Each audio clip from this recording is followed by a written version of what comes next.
Alrighty, that was a wonderful intro. A lot of stimulation. Way to get started. This is your host, Sir Hexalot, and our very special guest, Hex Mac. Thanks for coming back on the show, brother. I really appreciate you. This is a beautiful time to stream. I think sitting at pretty much our closing all-time highs on the 4-hour charts. I think above it on the we're above our closing all-time highs on the daily charts. Things are looking really good. Um, as I talked about last time on the stream, this little pattern is just doing the same thing it's been doing all the way up this ladder. Um, as far as the technical analysis behind how many waves it does or how long it's going to do this for, I have no clue. I am not a TA. I just like to show you how I'm seeing it. And to me, like these technical analysis guys that we do have in our community, I think they have a real easy time because it's like for somebody even like me who doesn't understand it at all, you can see the pattern. Just look at the Oh chart. yeah. That thing, that thing's going up and only up. And we've got how many days is it now? Like 660 days to of data points to prove that. Um, Yep. and the further that we go on and the more it does it, the more it just validates everything that a lot of those guys have been saying with the math. Um, but outside of that, guys, we've got some pretty interesting topics today, and we're gonna do the usuals. We're gonna talk about hex price. We're gonna talk about pulse chain, and as you can see in the title, we're also gonna talk about the future of medicinal psychedelics. And I want to make clear at the very beginning of this episode, um, just because I saw somebody, I think it was Nerd Girl, say something about psychedelics, and somebody was just like, Richard Hart doesn't like psychedelics. You shouldn't promote that. And guys, the point I want to make right off the bat is look, the guy just sacrificed $14 billion for free speech. Don't, don't, especially when it comes to topics like this, people need to talk about them. Obviously, Absolutely. drug addiction is something that ravages through all countries. You can go look at history. Europe almost took over all of China without firing a single shot because of opiates. And it's something that's everywhere now. So drug addiction needs to be talked about. I have addictions. I vape, I smoke weed, I do it all. Um, and psychedelics was a big part of what made me realize that I shouldn't be doing those things. And so that's why I kind of want to take a step towards bringing people in who have had similar experiences and can advocate for those experiences and kind of talk about the things that people aren't talking about, what are some experiences that we've had with drugs and why is it that we do like to turn back to them and what kind of things can we do to try and take these experiences, take the best of them, and try to understand ourselves better so that we don't need to rely on certain things. This is rather a sensitive topic for me. I've lost my brother to suicide. And so, as much as this community talks about, and this community talks about mental health a lot. And Mm. we just contributed, a lot of money to the Sense Foundation for longevity and, helping the body, physically become more able to sustain itself for longer periods of time. But I think a big part of that is our mental and how can we put ourselves in the state of minds that's gonna take us that's gonna give us the motivation and the ability to take care of ourselves because I think in a lot of cases our own mental health problems will hold us back from doing those things. And so this is why this is a lot of the reason I joined your group, Mac.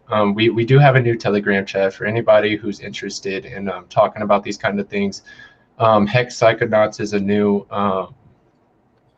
chat in the Telegram channel, and if any of you guys are interested in being in there, just let Mac know, and he will get you guys an invite to that chat.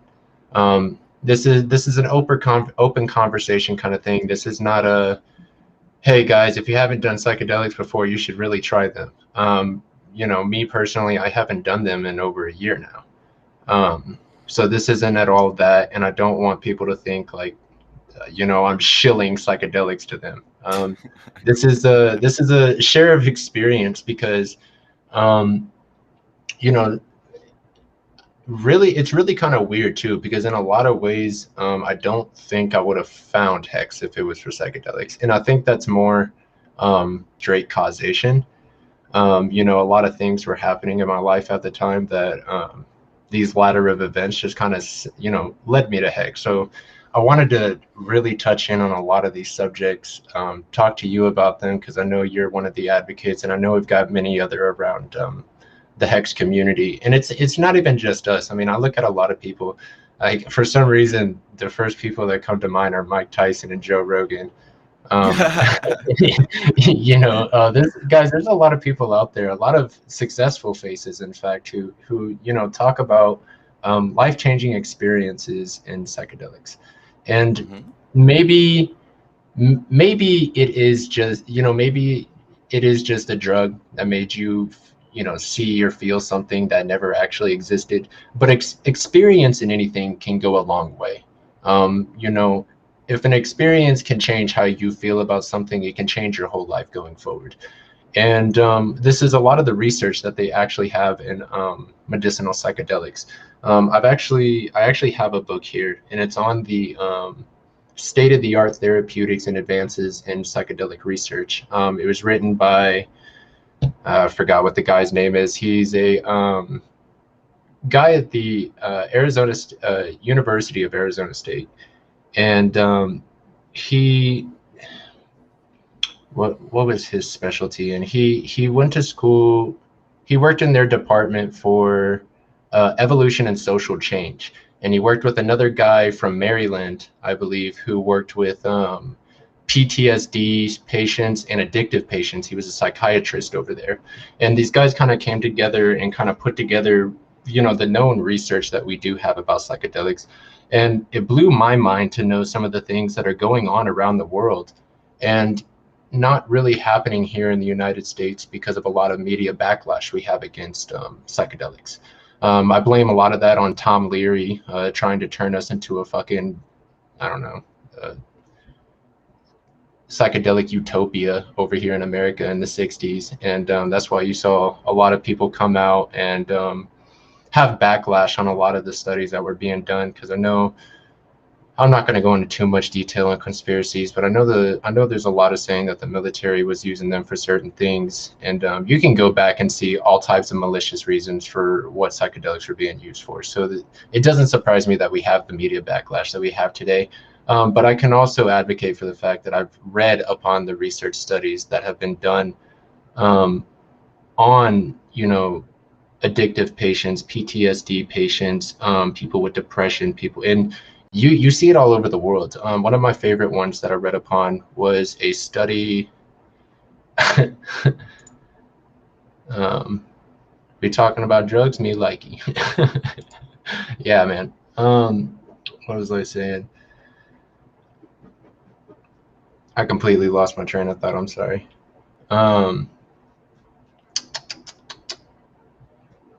Yeah, you were talking about some of the research that you've been looking yeah, at. yeah. One of my favorite studies that I saw was down at UVA in South America, and they were actually testing DMT on cocaine addicts and seeing substantial results before it was inevitably shut down for some reason.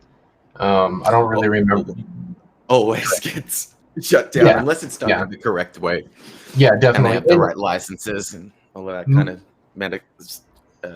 the right ability to go and do the research without it being illegal. Oh, we're gonna get to that for sure. We always save the best for last.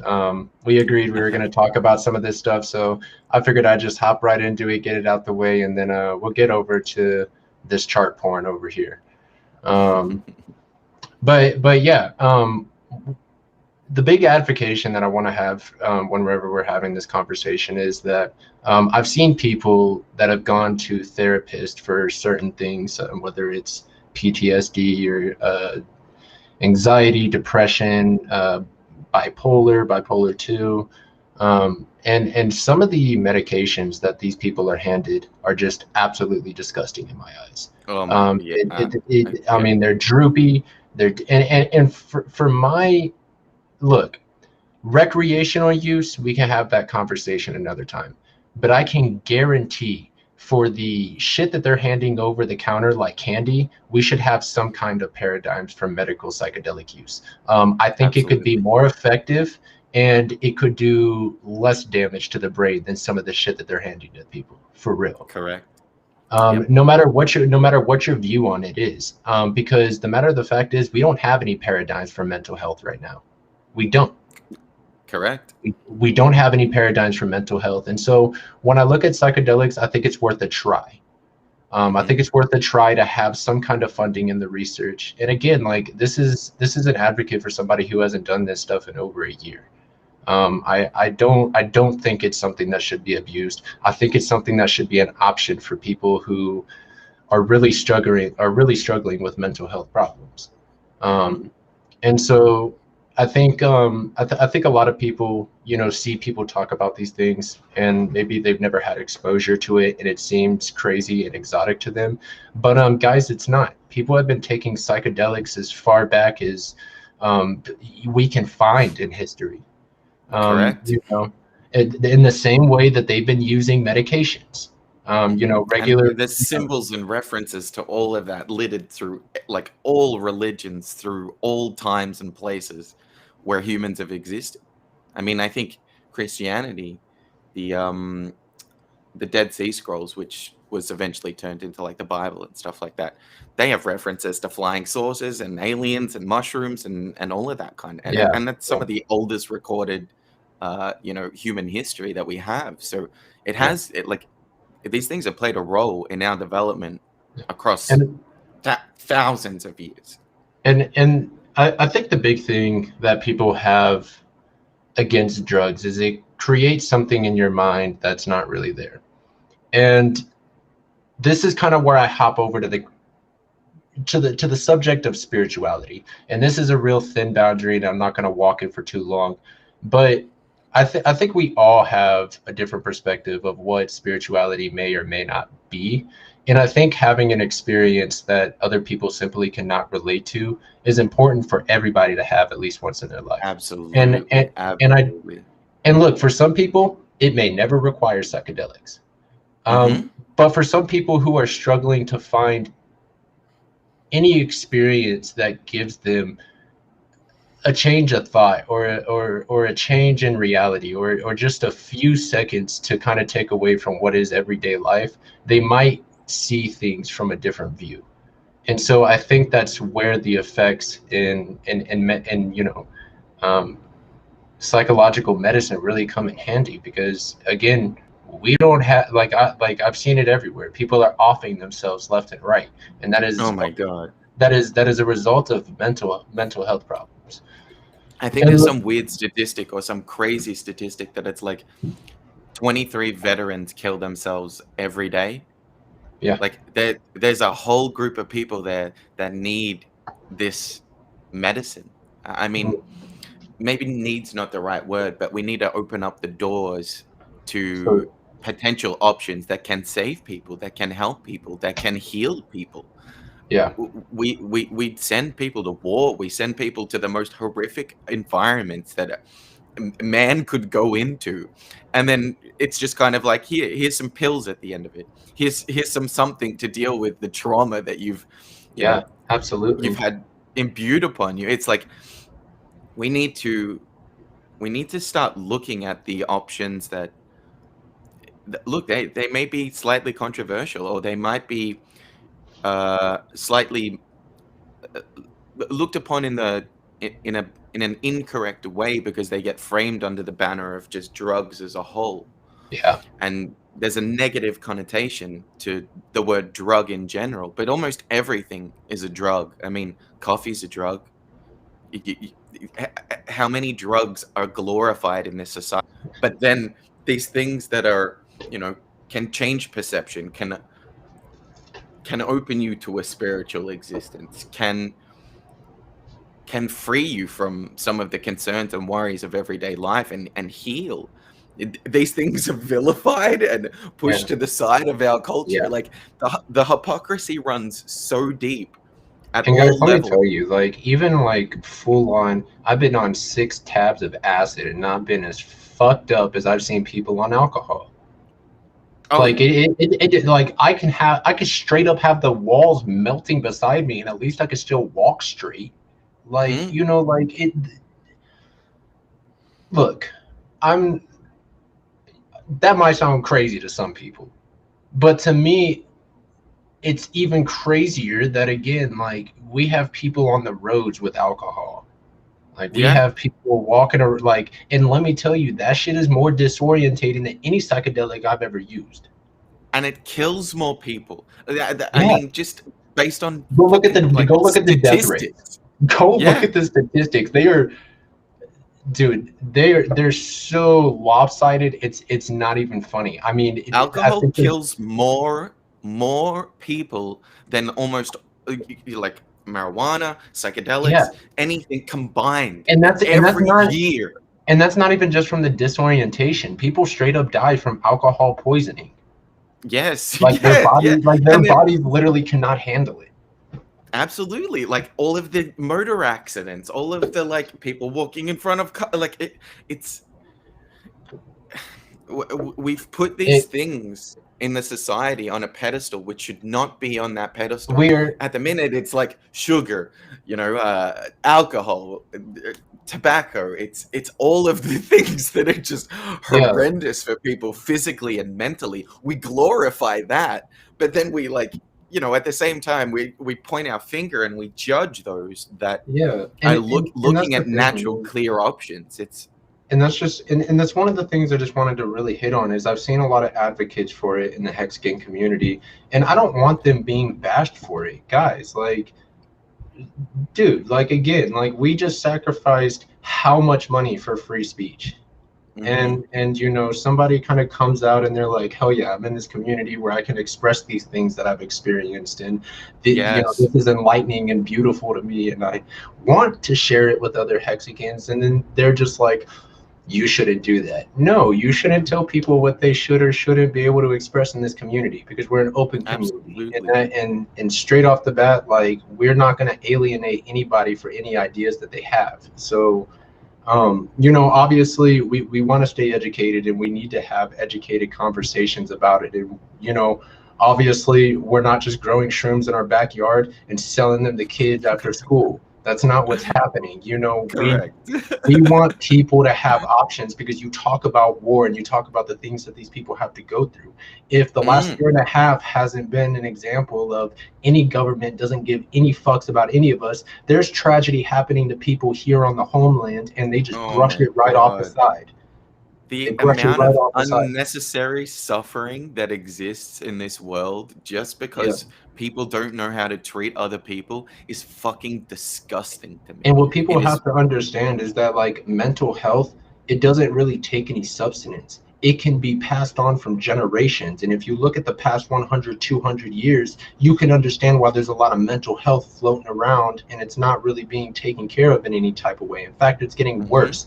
Imagine how much more is going to, depression's like a virus. It mutates, it gets worse.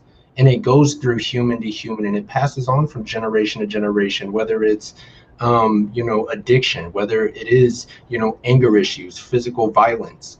These things pass on, like, Absolutely, they do. and they're in people's DNA. So we have to have medical options for how we're going to try to approach these things, because we may never have Mhm. to have an answer for what exactly is going on inside the brain. Well, we can say, Ab medicine has been trial and error since the beginning. So why not give something that a lot of people advocate for a chance? Because Mm. these people have been getting that bullshit off the streets. Imagine if it was being regulated and actually being made right. Oh my God. You would actually lessen the chances of it hurting somebody even less.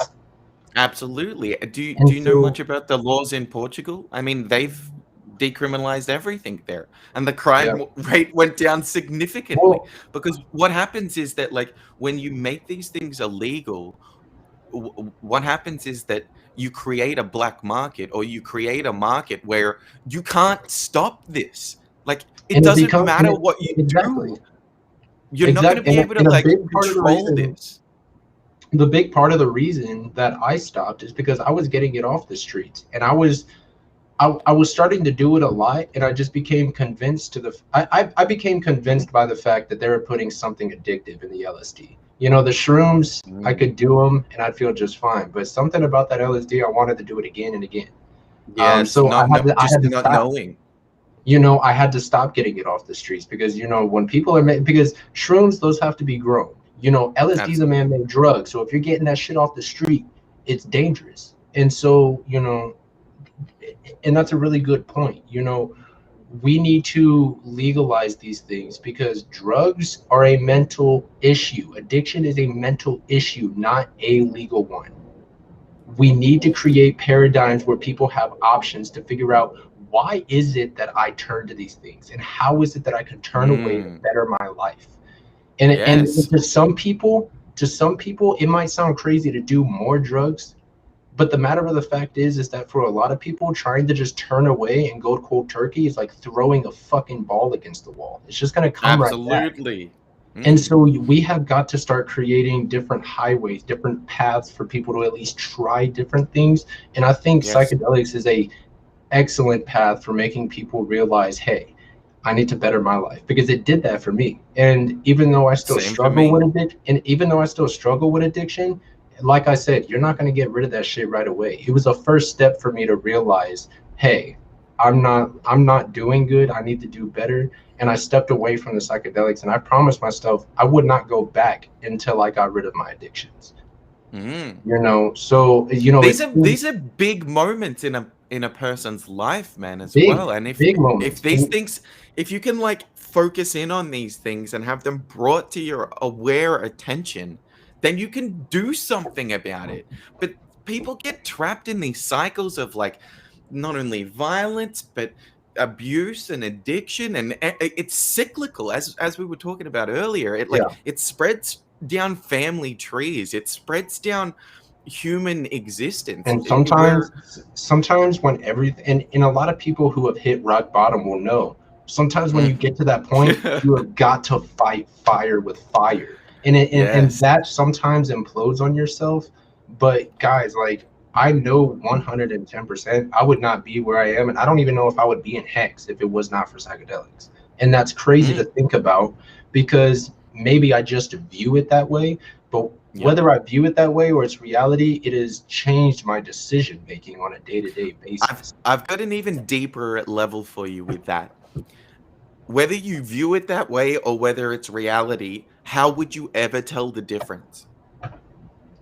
Exactly. And so, you know, it's like, It's just like it's raw perception, and you can't know. Like, there's no way to know from either of those angles which one is the right thing, because you're not in either of. Like, you yeah. can't see And reality from and that's inside. and it was You actually can a only funny perceive it from your end. So it's like a it was actually a funny point, you know, because I was kind of thinking about these other things as well. Like, you know, as far as and this is gonna seem completely unrelated, but I was talking about like weather train. I was talking about weather change the other day. And Wales kind of interrupted me on Twitter, and he was like, "Yo, weather's always changing." And I was like, so like, you know, it made me think, you know, like, yeah, like he's right, like weather's always changing. And it's like, it makes you think, like, is there a more devastating reality between man creating the change in weather or nature create, because either could be just as devastating. And you know, that's, you know, Is it one of those things where it's like both are creating? Like yeah. And so, light needs dark to and I be was created, also and dark needs light to be created. And and I was you also can't have just thinking, light, you know? like, I It's also had that that paradox. I had that same metaphor also with like the virus, you know, versus, you know, what nature's creating and what man's creating. And now it's just Mm. jumbled up, floating around everywhere. Everybody's going fucking crazy. Like, you know, That's and so nuts. I for haven't me, thought it was about like, that. yeah, you know, for me, it's similar, you know, like if you, what's the difference between, you know, there being a reality and you thinking that's your reality and you impacting it? Because like, I think people separate this thing between man and nature, and they're Mhm. the same fucking thing. We're a part of nature, guys. It's Like, it's like dualistic thinking. It's things are either black or they're white. and there's Yeah, no in between. But black and white exist as a circle. dude. They exist as one. So it's like, Yeah. yeah, there's And black and white, but at the same time, they have to like they have to paradoxically exist. For one to exist, the other must exist, and so it's this like yeah. mutual. It's And not man or nature; it's man in nature. yeah, and just to kind of hit on that is like, like these are one of the things like specifically that I've experienced on psychedelics Me is too. like the comfort zone of me and everything else around me. Like you become so comfortable. It's crazy. Like it's like a giant weight lifted off your shoulders. Oh my God. And It's like like actually like being comfortable inside your own physical body for Like it the isn't like like the pounding, it isn't like the pounding stress or like tiredness or just exhaustion yes. from trying to survive. It's just like, Mm, holy shit, I'm alive, living and enjoying it for fucking once. yes. For It's like once. that negative like vibration has it's been Dude, raised, dude, and when you feel comfortable in your own body. It's and That's a beautiful experience. original, and maybe it's still like lingering effects. Obviously when you put a drug in your body, it doesn't just, pop out in 8 hours. It kind of Mhm. circulates in your body for a little bit before it's completely out. Yep. But the big thing for me was like, I would notice, because a lot of people talk about like when you're on the drug, that's just altering your perception and this and that. Mhm. But there is this thing with psychedelics, and it does exist, and it doesn't exist with anything else. It doesn't exist with weed. It doesn't exist with alcohol. It doesn't exist with any of that other shit we do. It's called an Yep. afterglow. And I swear to Mm. God, dude, you get the right shit, you will have your like regular trip, and then for 3 to 4 days following, you will be the happiest person on this fucking planet for whatever goddamn reason. Yes. Your It's body because doesn't. it's a mental, I think it's part of a mental thing as well, is that like you're actually properly confronting the things that you would normally not confront. So all of Yeah, the things that you kind of like stressed about and you're depressed about or you're anxious about in regular life, you push it away. But then when you have these experiences, it makes you confront those things. And yeah, if you confront them in a healthy way, then you're freed from them. And yeah. then Because like, that's the afterglow feel, is that like, yeah, like what I noticed is oh, that like here's the difference, because you again, like I vape the nicotine and I smoke all the weed and all this other shit. And like I notice I go into these things and I'm like, all right, I have all these awful things going on and they're stressing me out. So I smoke mhm. it, it feels good for a couple fucking minutes, and then I'm like, oh shit, I still have all these problems. Yes. It's a similar experience going into psychedelics, but a different experience coming out. You go in and Absolutely. you go in, and most of the time you're like, when you're going into it, you're like, I just want to take psychedelics today. Like, I just want to trip. I just want to have a good time. I just want to, sit down, watch some cartoons, enjoy all the visuals.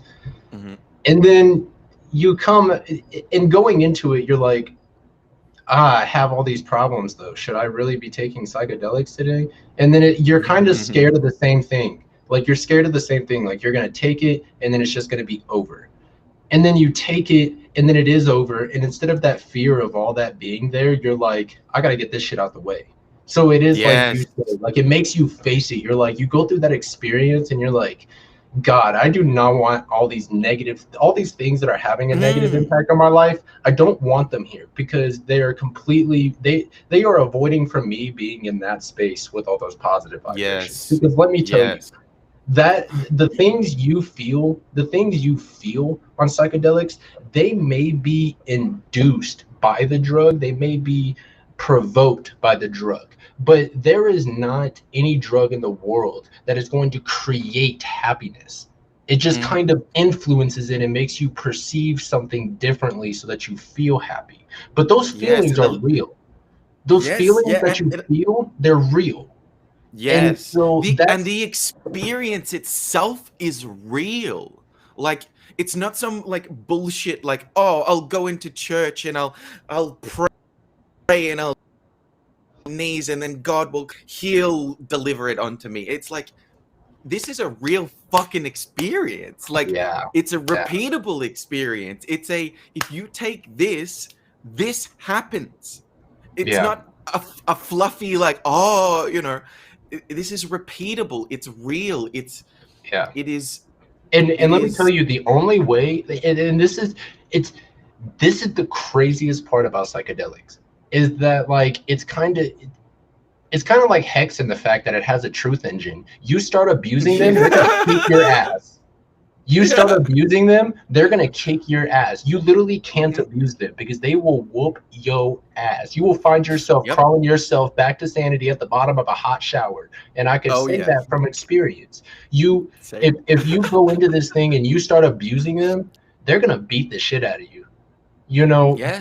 but if you use them correctly, which is why I find psychedelics so amazing, because my last couple experiences, I just didn't enjoy them at all because I was just doing them way too much, and you shouldn't do Mm, that. And so it is correct. almost like the effects of psychedelics, it's almost like they have a truth engine built into them.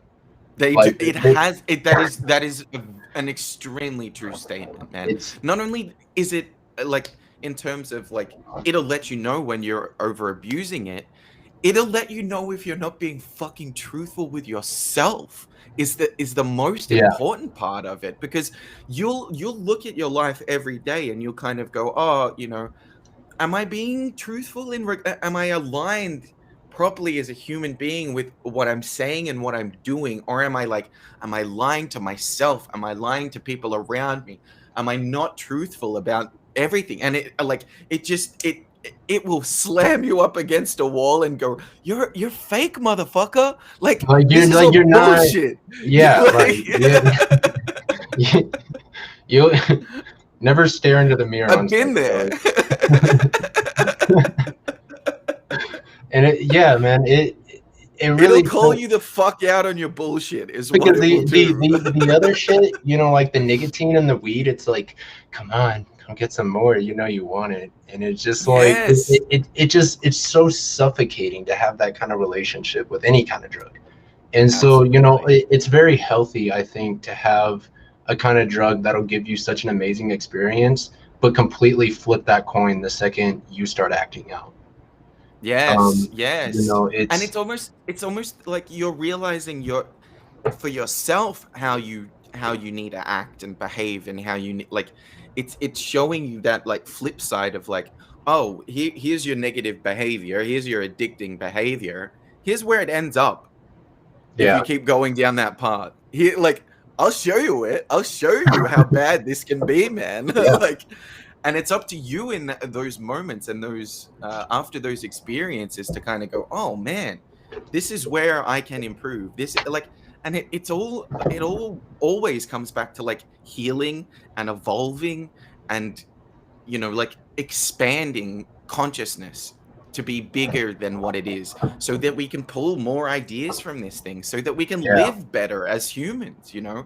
There's so many levels of it where it's a great experience, it's a healing experience, we need to get it back into a medicinal setting. But there's also so much that we can learn from these experiences. I mean, yeah, we talked earlier about, people throughout history that have had experiences with psychedelics, and it has affected not only their lives, but the world at large. Like someone like Steve Jobs, it talks about his acid experiences as some yeah. of the Dude, most Steve Jobs, illuminating experiences of his life. such an interesting character. Steve Jobs Mhm. was. You know, he is actually. You know, I said Joe Rogan and Mike Tyson, but you know, Steve They're Jobs both was important somebody. too. You know, Steve Jobs was not just somebody who talked about his experiences. He generally wanted to bring it to the light and say, you know, like, Correct. I think there's people out there that can benefit from this kind of experience. And this is, you know, a Absolutely. very successful figure you know, Mm. in our world. I don't think this is, you know, something that should just be ignored and continue to be slandered against, because I generally see mental progression and you know, Yes. mental progression, that shit'll spread like the virus. You know, like mental progression, it can go so fast, so far, so quick when Hmm. people just calm down and remember that we're just alive. And like, Mm. you know, like I think that's just one of the few things that people forget, because like the period of time that I was going through was really rough, and then it was kind of just like a shitload of psychedelics, and then all of a sudden I was in Hex. Like it was the weirdest shift in my life ever. Like Dude, that's life the best thing I've heard all week. life went to complete shit. I did so much psychedelics that it was like a blur for like a year, and then all of a sudden I'm in Hex, and I Damn. just stopped doing the psychedelics.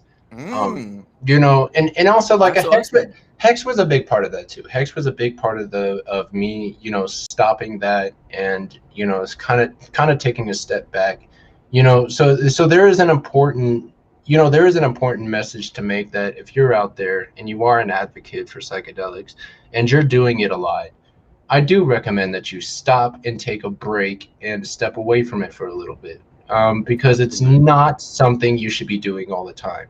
No, It's a reset button when you need it most.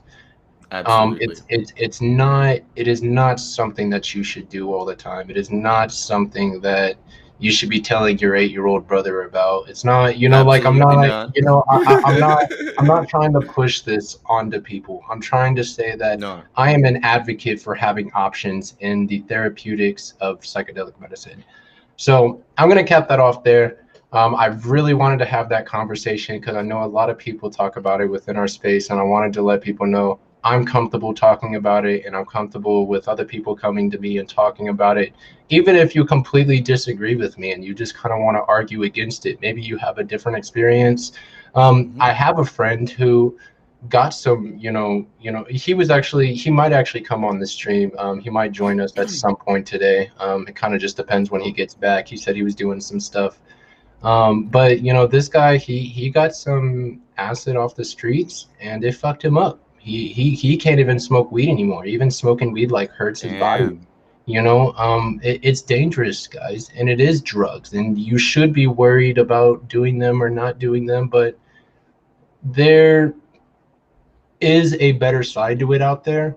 And I think that if you find the side of it that's not trying to get rich off of you and actually trying to help you, Mhm. there are real medicinal studies for therapeutic psychedelic use that has actually helped people with addictions, depression, Mhm. PTSD, and we have medical research to back it up and validate it. Um, Yes. And we you have know, quite, surprisingly enough, we have quite a history of it because there was a period of time before these things were made illegal where they were doing the exact same thing that we've kind of like circled around to back again now is that like they did years of study on like giving people LSD and like I think it like probably maybe the 50s. yeah, And, and they that's for a had reason. You know, recidivism rates of like 80%. They'd give people LSD, and they're like when 80% of the people in the study would be like yeah. freed from their alcoholism. Like that's Well, and also 80%. We I have to think in look at that. I, I think in a lot of cases, I mean, you have to think about how many people sit in jail cells and pay those counties for just doing, you know, simple addiction issues. You know, I think Oh the my biggest God. problem we have is that there's a lot of agendas and wallets sitting around the problem with drugs, and I think that's why a lot of people have the viewpoints that Oh they yeah. do. What you have to understand is that everything kind of grows on this earth. Some of it is bad for us, some of it is good for us, and they kind of throw it all into little tiny labels, and we kind of Mm. mix it all up. But there's a I think if you are all you know, at all interested, let me see if I can find this oh, here it is. So if anybody wants to know more advances in psychedelic medicine, Ooh. it's by Michael Winkelman and Ben Sasa. It's an excellent book. It taught me pretty much all the shit I know about psychedelics. And look, guys, there is real research that goes into this stuff all around the world. And I am a huge advocate for having paradigms in psychedelic medicine, and I just wanted that to be known. You know, that's one of the things I believe in, and that's something I wanted to use this platform for. Is just kind of spreading what I know. And you know, I know it's been a, you know, kind of one of those subculture conversations within the hexican community, And a lot of you guys are interested, and we've made a group in the Telegram chat. And I just wanted to get on live and make people feel comfortable about talking about this stuff, because we do have a freedom of speech, and I don't think we have to give ourselves up, to talk about some of these experiences and talk about why we believe in it, because that's what these platforms are for. Talking about what it is that we believe in and conversating, and just dealing with any of these topics in an adult manner. And like I said, if anybody, whether you agree with me or not, want to have a conversation about this, I am willing and open at any time. I think something else that we need to kind of just learn as a community is that, like, we're all going to have different ideas about the way that we think things should play out, or the way that we want the future to be, or anything.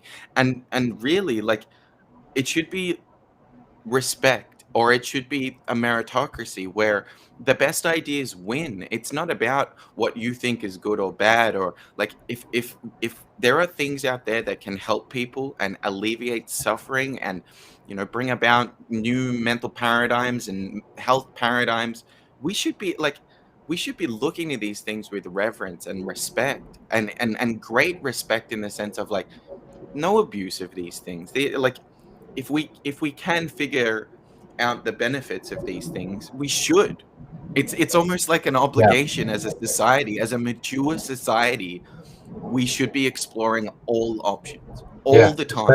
Especially for those of us who have lost people to mental health issues, and not even just me, that's people all around the world, and we owe it to them to kind of create systems that'll prevent people having to go through the same things that their loved ones had to go through.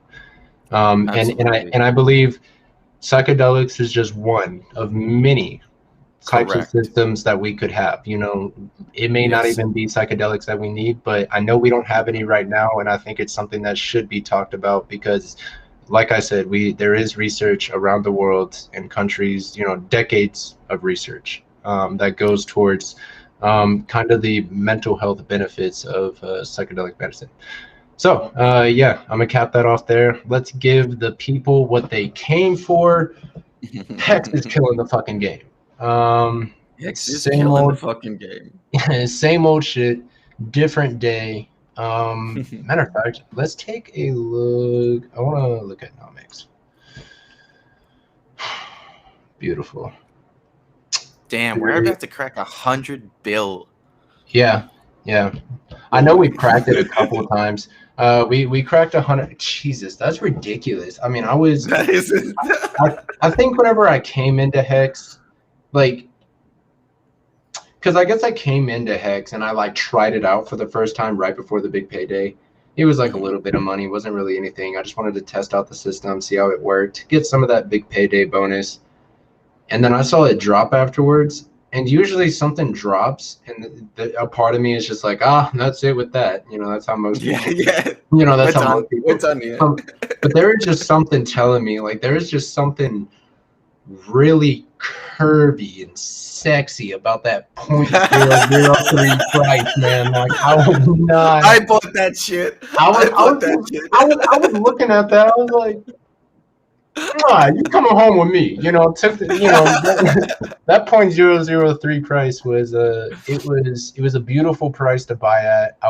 It will be one of the best decisions of my life that I decided to buy at, and I bought that 0.003 all the way up to 3 cents. Nice. Any dollar I had, I rode that thing all the way up, and I was buying the whole way. Matter of fact, the purchase that I did at the point at the 3 cents, which was like one of my final purchases, was actually for the sacrifice phase.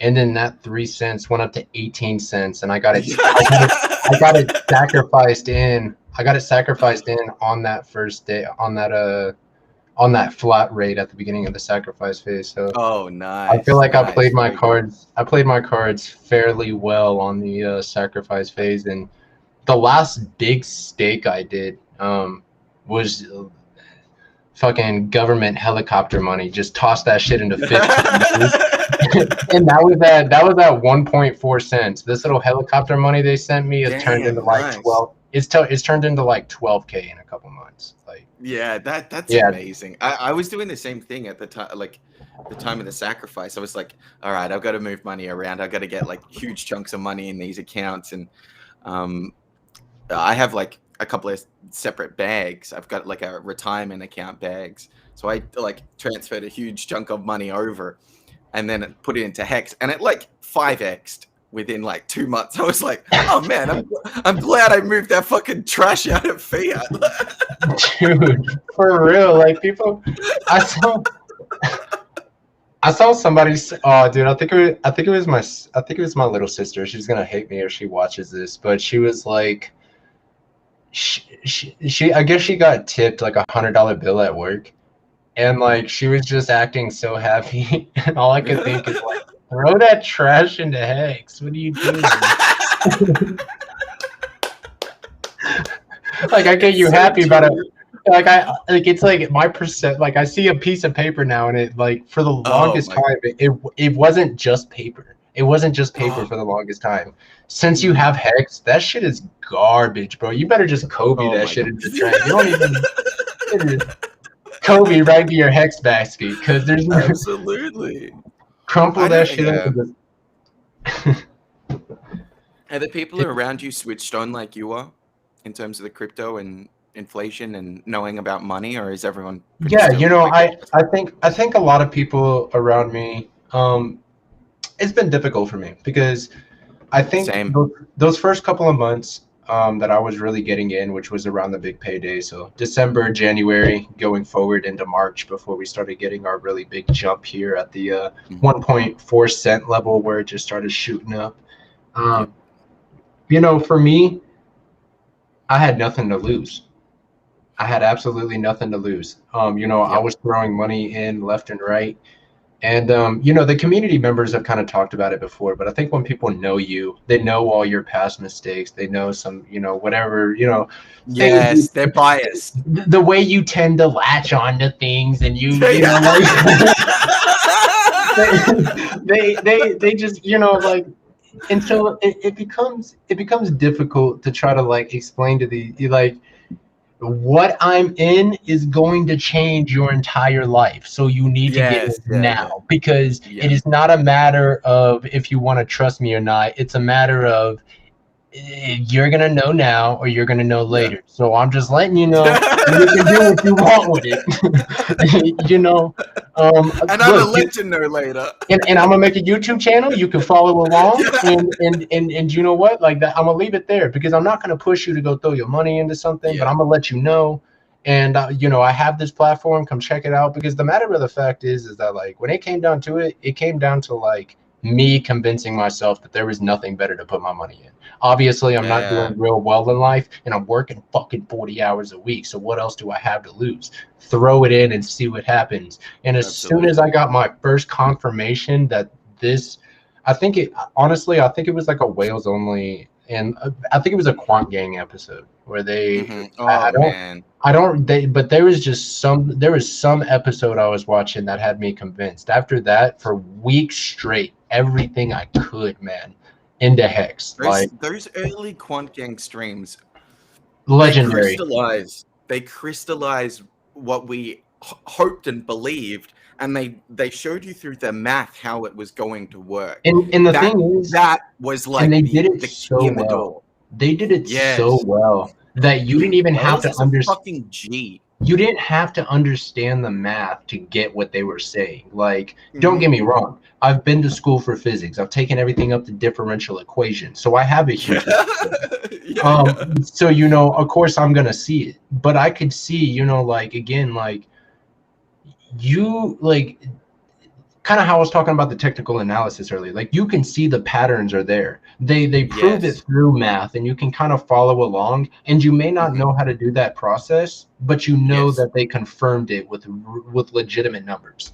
And so, you know, when they come in here and they put it on, you know, those guys, Maddie does so much for this fucking community. Kareem, all of them. Always a good vibe until it comes to the fucking Farouz. Him and Wales both. You know, they don't put up with that shit. And, you know, you have people like RG3 I've got huge respect for all of our military brothers inside the community. I can't do enough shout out Absolutely. to them. To be what you've been through and to, be able to sit down in your lives, go through all the material and reading you have to go through and understanding to, understand these kind of things. Like, I just huge shout out to those guys. Yep. My brother was in the military, and so having you guys as big brothers of the community is a really comforting feeling, and I don't think we'd be where we are without you guys. So if you guys are watching, Yes. huge shout out to all of our military brothers and all the guys over at the Quant Gang. Can't I say mean, enough about y'all. I know for me personally that the reason that I came forward as a public person in the Hex community was because of Hexologist, and he's one of our military veterans as well. So, Yeah, Hexologist, man, you held the fort down for so long, brother. While there was nothing else out there Hex wise. he was the face. He was It the was face. you, man. He came in and I don't think I watched too much of Hexologist's videos. But I had saw one of his videos, and that's what really carried me into like, oh, there's actually like people streaming and doing real data analysis on this. And I think it took like 1 or 2 of his videos before I found Richard, because I saw Hexologist before I saw Richard. Yes. Yeah, and they've streamed together multiple times. So you see on the YouTube like little suggested thing. Yeah. There's Hexo and Richard. It's like, yeah. So it really, yeah, man, huge shout out to that guy, because there's no telling how much attention he brought to this community. And he's just in the beginning. They were anchors of this community. They still are. Thank you guys. Hope nobody just saw that. I saw it, but it wasn't worth anything. I had the tap in the coffee. I straight up bit it before I realized it was there. Like, I was trying to eat it and shit. I don't know, man. Yeah, but let's go.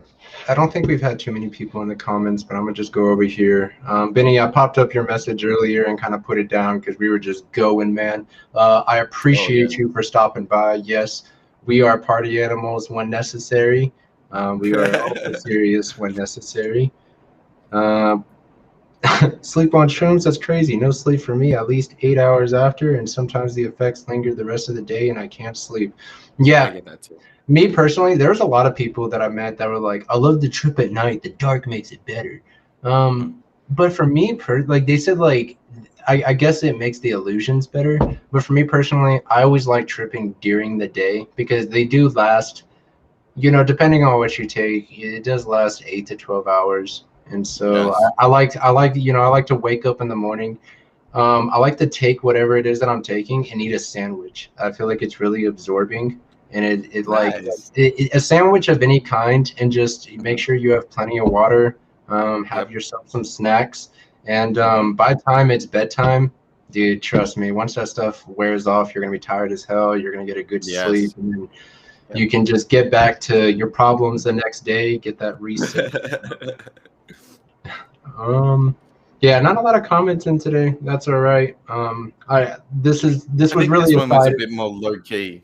It was a side episode. I didn't really want to throw people off. That's why when I put it up on Twitter, I'd let them know it was going to be a little bit of a controversial conversation, and I'm all about controversial conversations. The controversial conversations are the ones that need to be had, and I will have them up until YouTube takes me down. I don't care, and then after that, we'll find other platforms.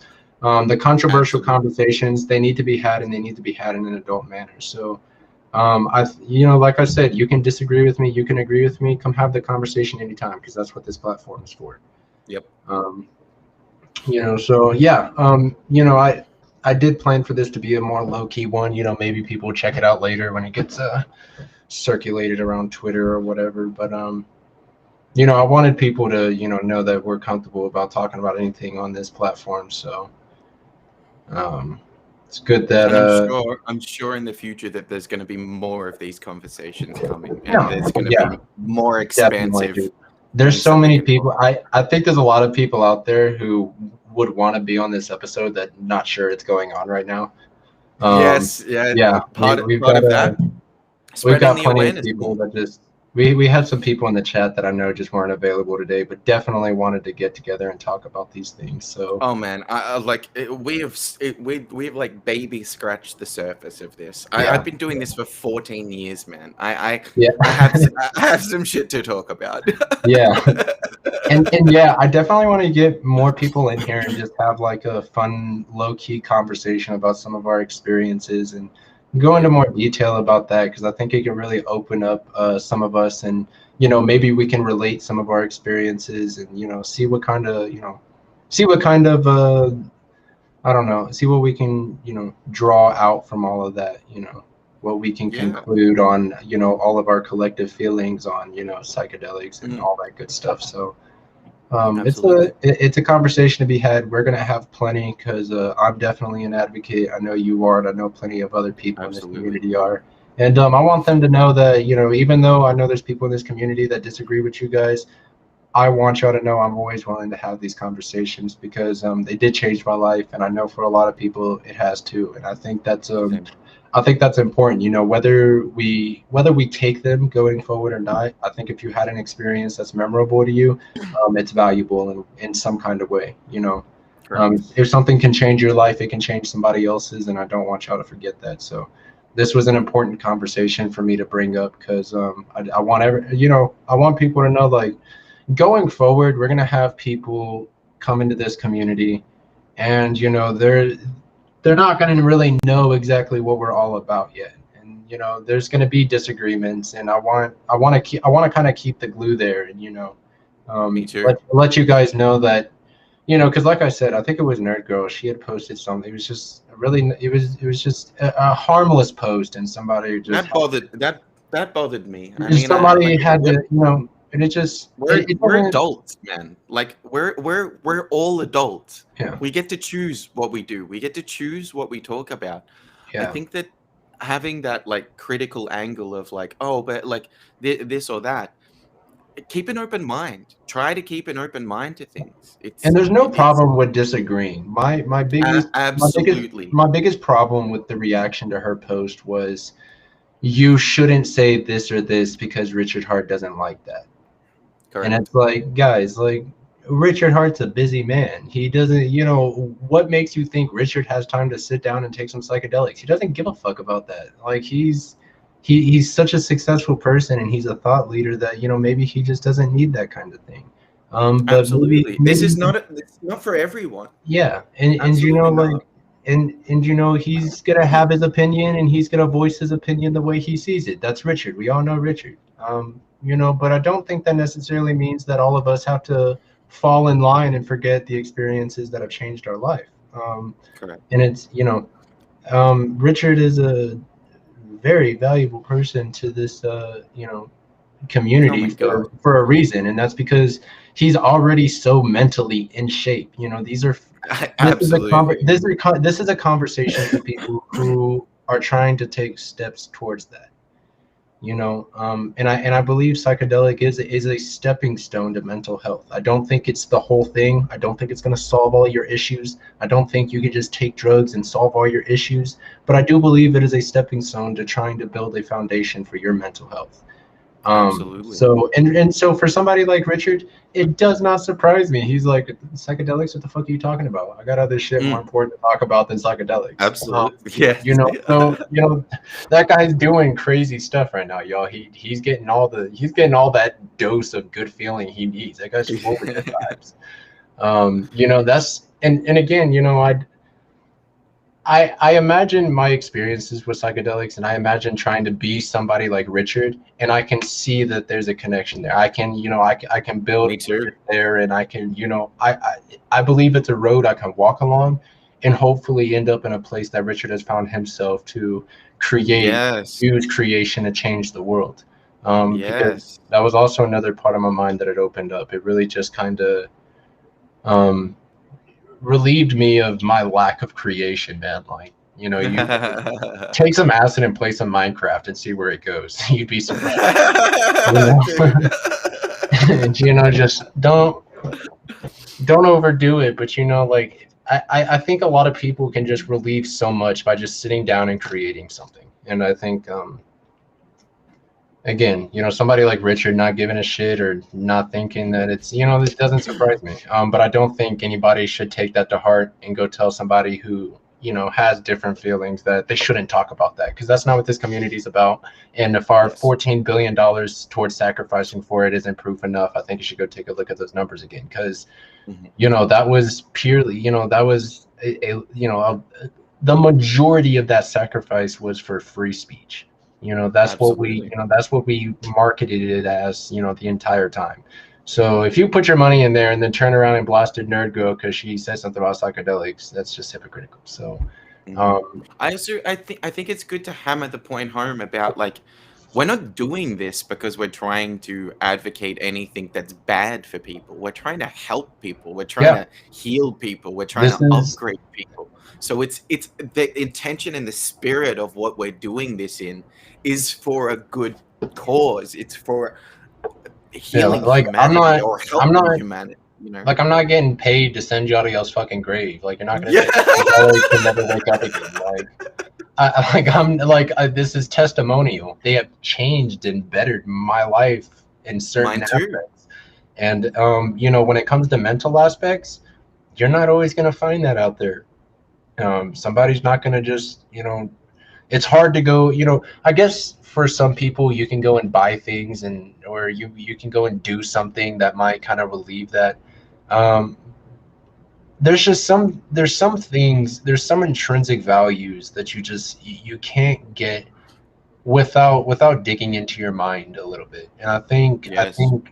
you can't really, sometimes we get such a blockade on our mind Mm. because of all the outer effects. And I think it's just a way of just bringing down that blockade, diving in and seeing what's really in there. And Yeah. I think people won't really understand what that means unless they've reached a point in their life that they can do that, or they've tried Yeah. psychedelic.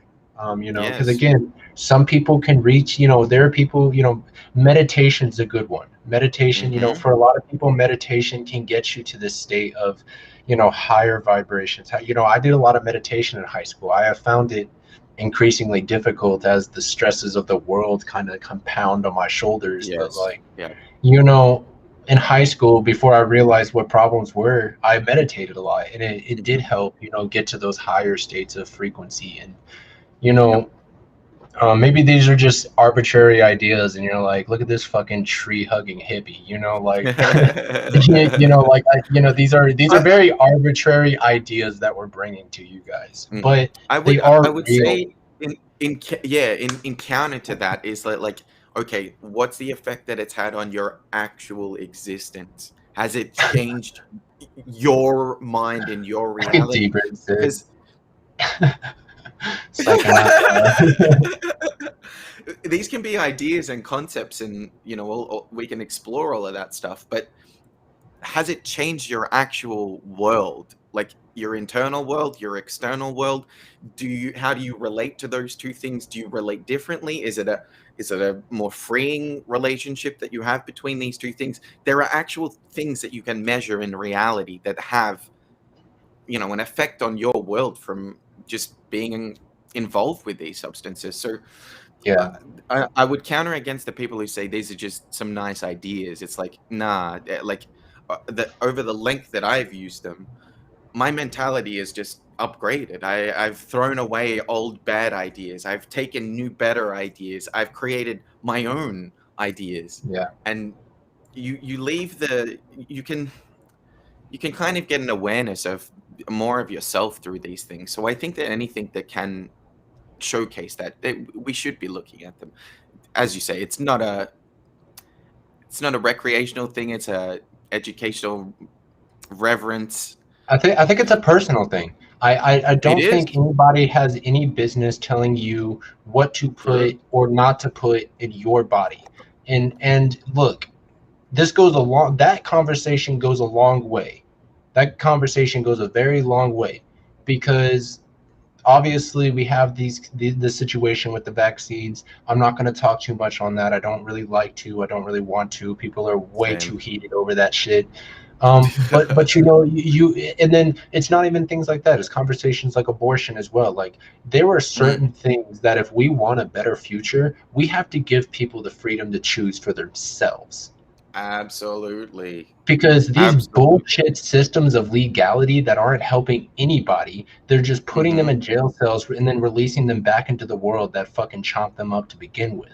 These systems of legality and the perceptions that they make you have on them are false, because it doesn't matter what somebody says is legal or not, people can still do them.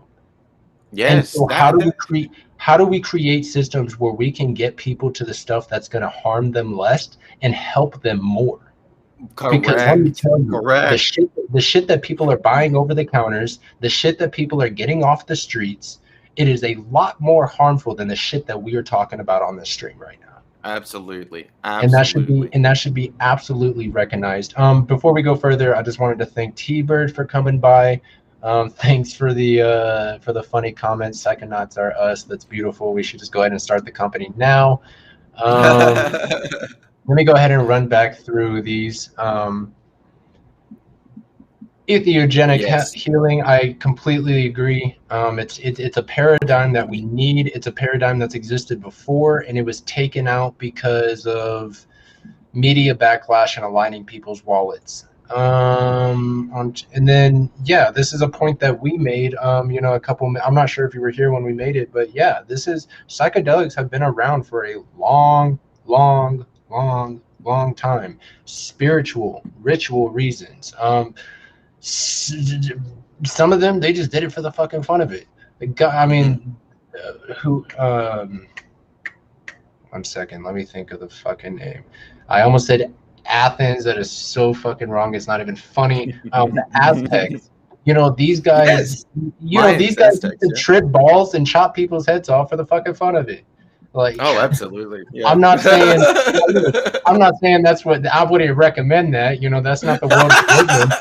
But no, we are not advocating for that. You have to understand that, like, back then, that was like their party ritual. That was like, okay, we're getting lit today. We're doing our sacrifices. We're getting forgiven for all of the things that we've done wrong, but we're gonna chop a head off to do it. That was their way of getting lit. Welcome to 2,000, 3,000 years ago. People were crazy, but that's how they got lit. And so look, I'm not gonna, those motherfuckers, I don't know how, but they knew astrophysics. Okay, they were like predicting solar eclipses. There's no other way they could have. There's no other way they could have convinced their people and been right of that shit. Like they had some kind of crazy mathematics that it wasn't even supposed to be created then, but. I don't know. Then again, if you look back, crazy mathematical fact. There's so much weirdness in our history. They say that calculus was created around the 1700s with like Isaac Newton and all those guys and the the Great Enlightenment.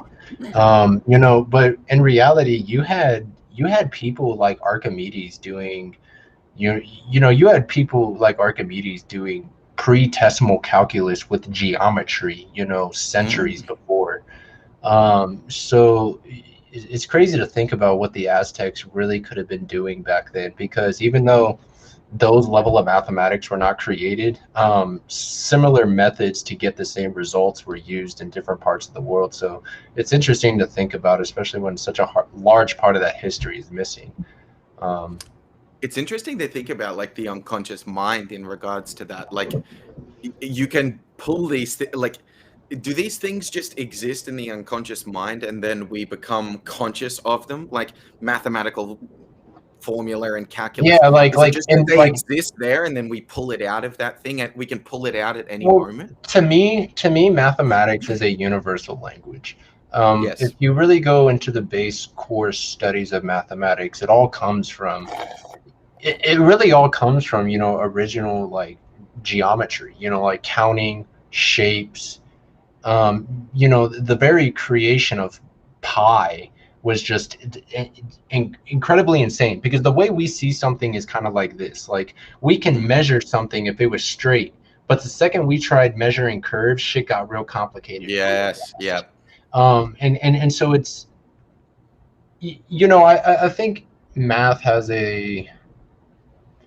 I do truly believe that if we ever encounter aliens, the only way we will be able to communicate is through math. I think it's a universal language. It describes quality and quantity and all these other different aspects of, different objects and different physical realities of the space that we live in.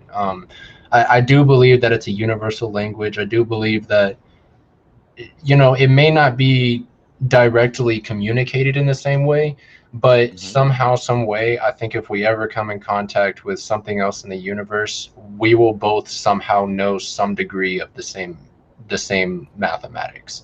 Yes, I do yes, believe that. yes. And just because math only does one thing, it just describes physical behavior. And Mm, as long as something else is as, I guess, intelligent as we are, comes across yes, these same physical realities, I believe we would develop very similar languages to try to describe those things, because yes. it is so very specific in the way that we use it and see it. And I mean, I wouldn't think that if we still lived in a prehistoric time, but the way I've seen math and science kind Yeah, of, evolve, it does make me believe that there's something universal about our understanding of mathematics. I agree with that. Absolutely. Um, so yeah, that's very interesting. If you guys have never read Infinitus, it's like infinity, but like infinitus, it's like US at the end instead of Mhm. infinity. It's really interesting book. It goes into the history behind, all the different guys that created all these different aspects of mathematics, and the different problems they went through to kind of come across these things. And Mm. it's really weird. Most of our calculations in mathematics actually comes from deriving them from either zero or infinity, weirdly. Mm. um, if you've ever taken a calculus class, you talk about limits, and like it's almost what something can approach but never actually reach. Like it can infinitely approach, and it's like if it were to ever approach something, this is the value it would be at, but it's never actually going to reach it. It's just going to get Is infinitely closer. yes, is that like the event It's horizon? yeah, Is that what that very is? very, Is it yeah, like like similar, you like, get and I'm sure closer to the edge and the edge I can always I extends? can promise you somewhere in those calculations, I don't understand any of it when it comes to that crazy shit. Like relativity Yeah. and black holes, that's mathematics you just don't want to, like, that shit is horrid. Yeah. But I can promise you somewhere in those equations, yeah, you're going to find a limit somewhere in there. Mm. Um, there's limits all over calculus. I mean, that's kind of how we measure. Oh God, this is going to be crazy, but that's kind of how we measure curves, is using this limit. That would make sense though, because So you're so not take it's not a all right, straight end. There's not an let me end try to there. It would yeah, let me try bend to it. explain this. So Yeah. a piece try to take all right, imagine like a whole pizza, right? And you Yeah. want to measure that diameter around the pizza. But Mhm. it's a circle and you're not used to measuring. Imagine all you have is a ruler, right? So Mhm. you can only measure a straight edge. Okay, so Mhm. how can we make this thing a straight edge?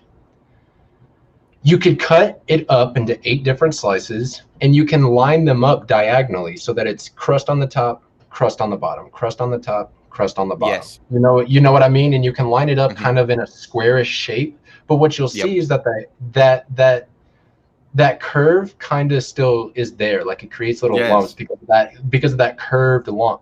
Now imagine if you could cut those 8 pieces into infinity pieces and you just line them up in that same way, that curve would become a straight line, and then you can measure it with that ruler. Yes. Does Yeah, that yeah, yeah, yeah, are yeah, you yeah, are you yeah. grasping that? It's Yeah, yeah, yeah, crazy. yeah. Like our derivations, and that's literally how we got the equation for pi. I forgot how they get the exact value, But like if you That's if yeah, you that's staggering to think if about. you take those crust and you keep cutting them smaller, that line gets straighter and straighter. So It does, yeah. if you assume that you can do that an infinite amount of times, it has to create that line at infinity. Yeah, And yeah. it's, That's fucking a trip, man. dude, you got it. I straight up read the history of calculus on shrooms. Like it was absolutely My man. like it's That's really the crazy. best. That's the best time to go deep into those concepts and Mathematics. ideas.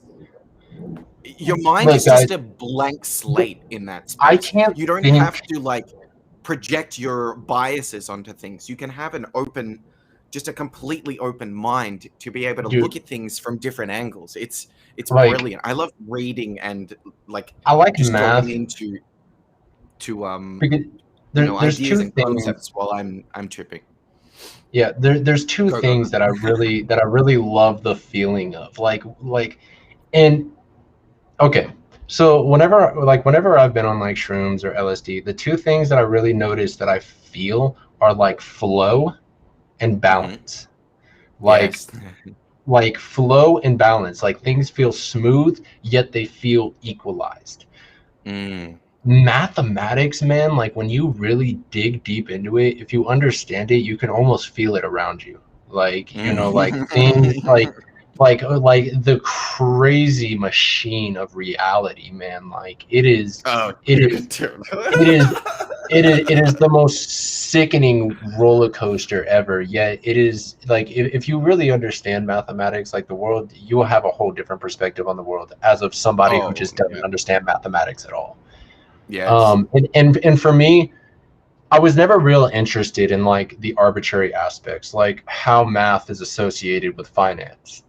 You know, Mm-mm. I didn't really get exposure to that till I came into Hex. I was always interested in the how does this arbitrary alignment of numbers physically affect the fucking moon circulating the earth? You know, it's just like that kind of shit is what really got to me. And it's just like when you really hit on it, it's so satisfying. So that was, you know, Absolutely. that was a That large happens in a part. lot of that happens in a lot of things. Like anything where there and for me, I'm the opposite kind of person. I'm much more an artistic person than I am like a technical or mathematical person. But music Yeah, is another one of those things that is just dude, sound and music. vibration and frequency, man. Like all of that, Can I you add to can that? Like, feel that people shit don't even everywhere. understand. People don't even understand that some of the craziest mathematicians in the world were musicians. Yes, yeah, Like, dude. like It's you know, all a like language, you know. like motherfuckers literally mathematically figured out how they can make your ears come. Like, Yeah. I had like one of those. I actually have a good example of that. There's a guy called Caribou, and he for years uh, was a maths teacher, maths, you know, involved with math, and then started making music. And I was like, oh, holy shit! Like, it's patterns, it's pattern recognition at like every level, and that's what numbers is. It's like figuring out the pattern that the numbers take on to make the actual patterns of reality. And music is yeah, like that too. yeah. Music is the same thing where it's all It's beats that and flow and frequency. balance, you know. Yes, yeah, And absolutely, and so man. like in reality, and this is where we're gonna take this back to the psychedelic Hmm. conversation, is like these are the things that are just so easily achievable in trying to understand when you're on psychedelics. Like I can't really describe it because it's more of a feeling than it is like an actual fact that you know in your head. It's a Yes. physical feeling that you have in your body and with everything around you, that Hmm. especially when you know these things, they become that much more real and you remember them in that experience as that. Yes. And so it can really, again, it can really change how you wake up in the morning and how you view the world, Oh, because you understand that whether it's induced by a drug or not, like you experience that. And the whole basis of our philosophy on existing is the fact that we experience things. Like you Yes, can go yeah, back to the earliest philosophers. It doesn't matter if it's a drug or if it's your down the road neighbor making you laugh. You know, yes. there are things that you walk around every day that change how you think about something. And if Hmm. drugs are doing that, it's really no different than the serotonin or the rush that you get when you ride on a roller coaster, or Correct. when you like, Correct. like everything has an effect on your brain, and so everything kind of has its own impact on reality. And I so think I, that I think there's a level there where like what are we as human beings? We're like drug processing and manufacturing systems. literally That's like literally virus, that is literally by definition what like we are. viruses like literally can't mutate without the host cells of living things. Like Yes. like there's so So many does things it that seem come so into like strange? Does it seem so it. strange that these things just And naturally also, let fit me into like, our can I go brains? ahead and like remind people that like, as far as psychoactive drugs are concerned, our body contains most of those natural metabolites. Your DMT is body in the pineal, produces DMT. Yes. DMT is in the pineal gland. Cannabinoids are in your brain cells. Um, what is that other thing? I forgot. Sclerotia, which is a Yes. subterranean substrate of the mycelin that is in magic mushrooms, is in Hmm. your body. Like these are natural metabolites that are already in your body. They're just more activated, I guess. And look, I'm not going to go into the physical process because I am definitely no fucking doctor, but I Same. I have done a lot of like, look, I just showed y'all that book I read. That's a thick Yep. ass little book of research. Hmm. Like, we have so much of these things naturally built into our body, yet they are handing synthetics to you over the fucking counter. Oh my gosh. And what does that Like, say come, like, about come, like, our come on, relationship? bro.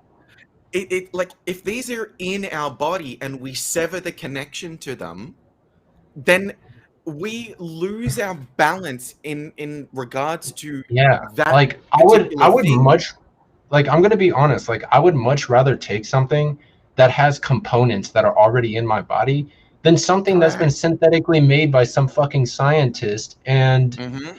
for whatever reason I can't stop taking it. I go You, back to you the best example of this that I found recently was with the Jordan Peterson thing. They put him on some like benzo, I don't know, like antidepressant shit that basically almost killed the dude. Like he had to be rushed overseas to Russia. His family, like getting off these antidepressants or whatever they put him on, basically killed him. Like It's you want to dangerous, yo, lose, because you want to lose. your body becomes physically dependent on new drugs that are mimicking the Yes. drugs that it's supposed to be replicating. Mm-hmm. Like it's like, okay, let's use this for an example. If you cut off your arm and put on a robotic arm, you're not going to get your fucking arm back. You know what I mean? Like, you're stuck with that robotic arm. And this is the problem Mm-hmm. with some of the synthetics, is that they physically, like, you take them enough and physically your body looks for that instead of the drug that it's supposed to be looking for inside Yes. that's already created inside your body.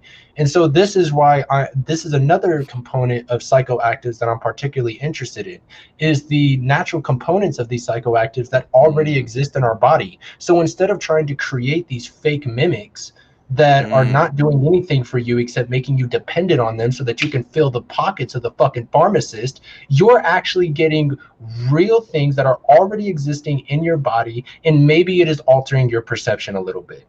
But Mm-hmm. like I said earlier, your fucking neighbor down the street can make you laugh, and it's going to alter your perception a little bit. You know, Yes, like drinking that coffee is going to change my perception. like It's going to it change my pharmacology internally. like I promise you, there, like, I forgot what it's called, but there are places that you can go to that have crazy patterns and plate and crazy lights and all these crazy things inside their building that are going to make you feel like you're on a psychedelic trip, Yes, and yeah, and yeah, you're not on any psychedelics at all. It's just an illusion based on how hmm. your eyes are taking it in and transferring it in your brain. The psychedelics do the Absolutely. same thing. It just does it through a chemical process instead of how your eyes are taking it in. You know, like Yes. they have places that can make you physically feel like you're tripping, and you're not Mhm. tripping. You know, like there's It's like so one many of those things that can alter experiments. your perception.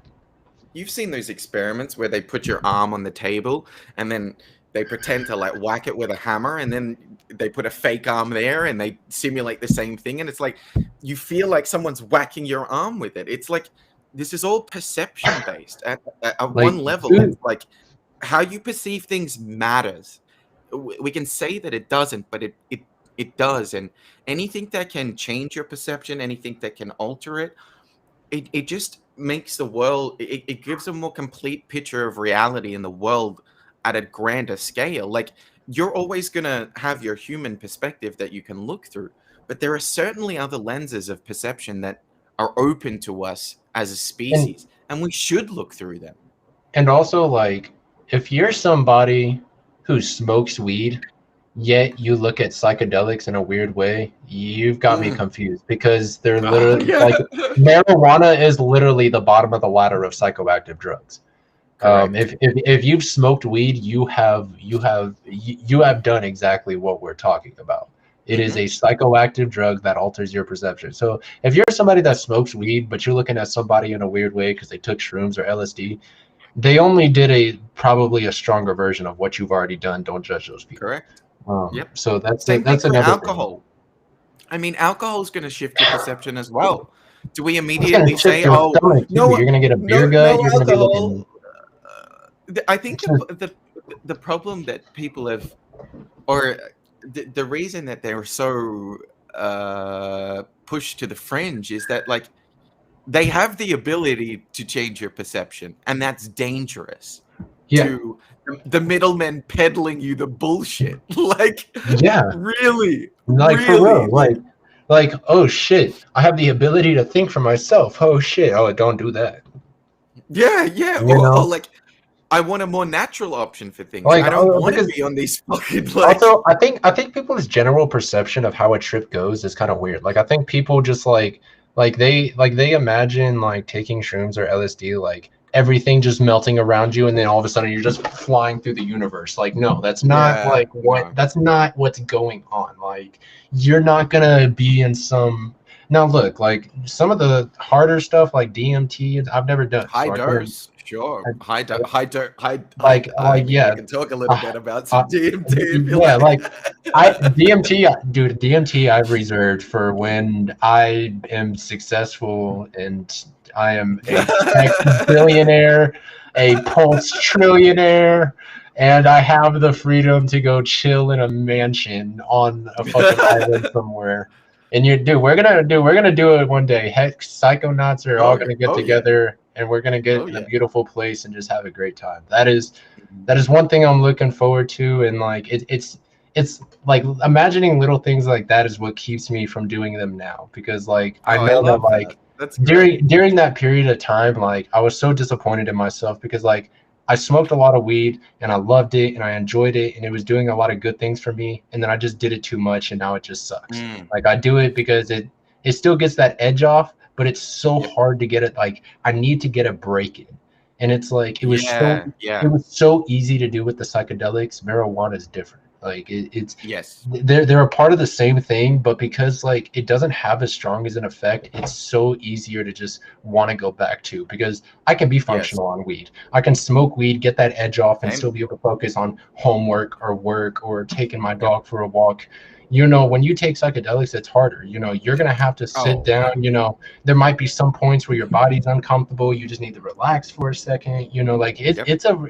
depending on how you've treated yourself around that time, whether you've eaten good or you've treated yourself right, if you got good Yep. if you got good sleep the night before, all these things can affect how you Mhm. have an experience. um but it's just like but weed in general, it was hard to it's been really hard. It's still hard for me to get away from.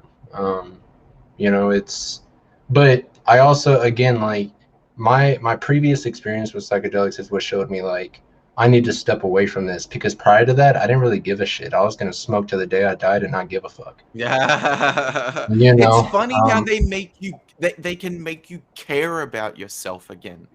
yeah, In yeah, in the they sense of like, oh, I understand what I'm actually doing to myself by smoking all the time. Because I'm I cri- think I'm about crippling myself, you know? I Like, think about the state of the world where like people have to question whether or not they actually want to be alive. You know what I oh mean? man, And so, how you know, many like, people are not living right now and they're going about their yeah, lives just as it is? They're just yeah. And existing. so They're not living. psychedelics is what made me realize that living could be a good experience, whether he was on drugs Mm, or not.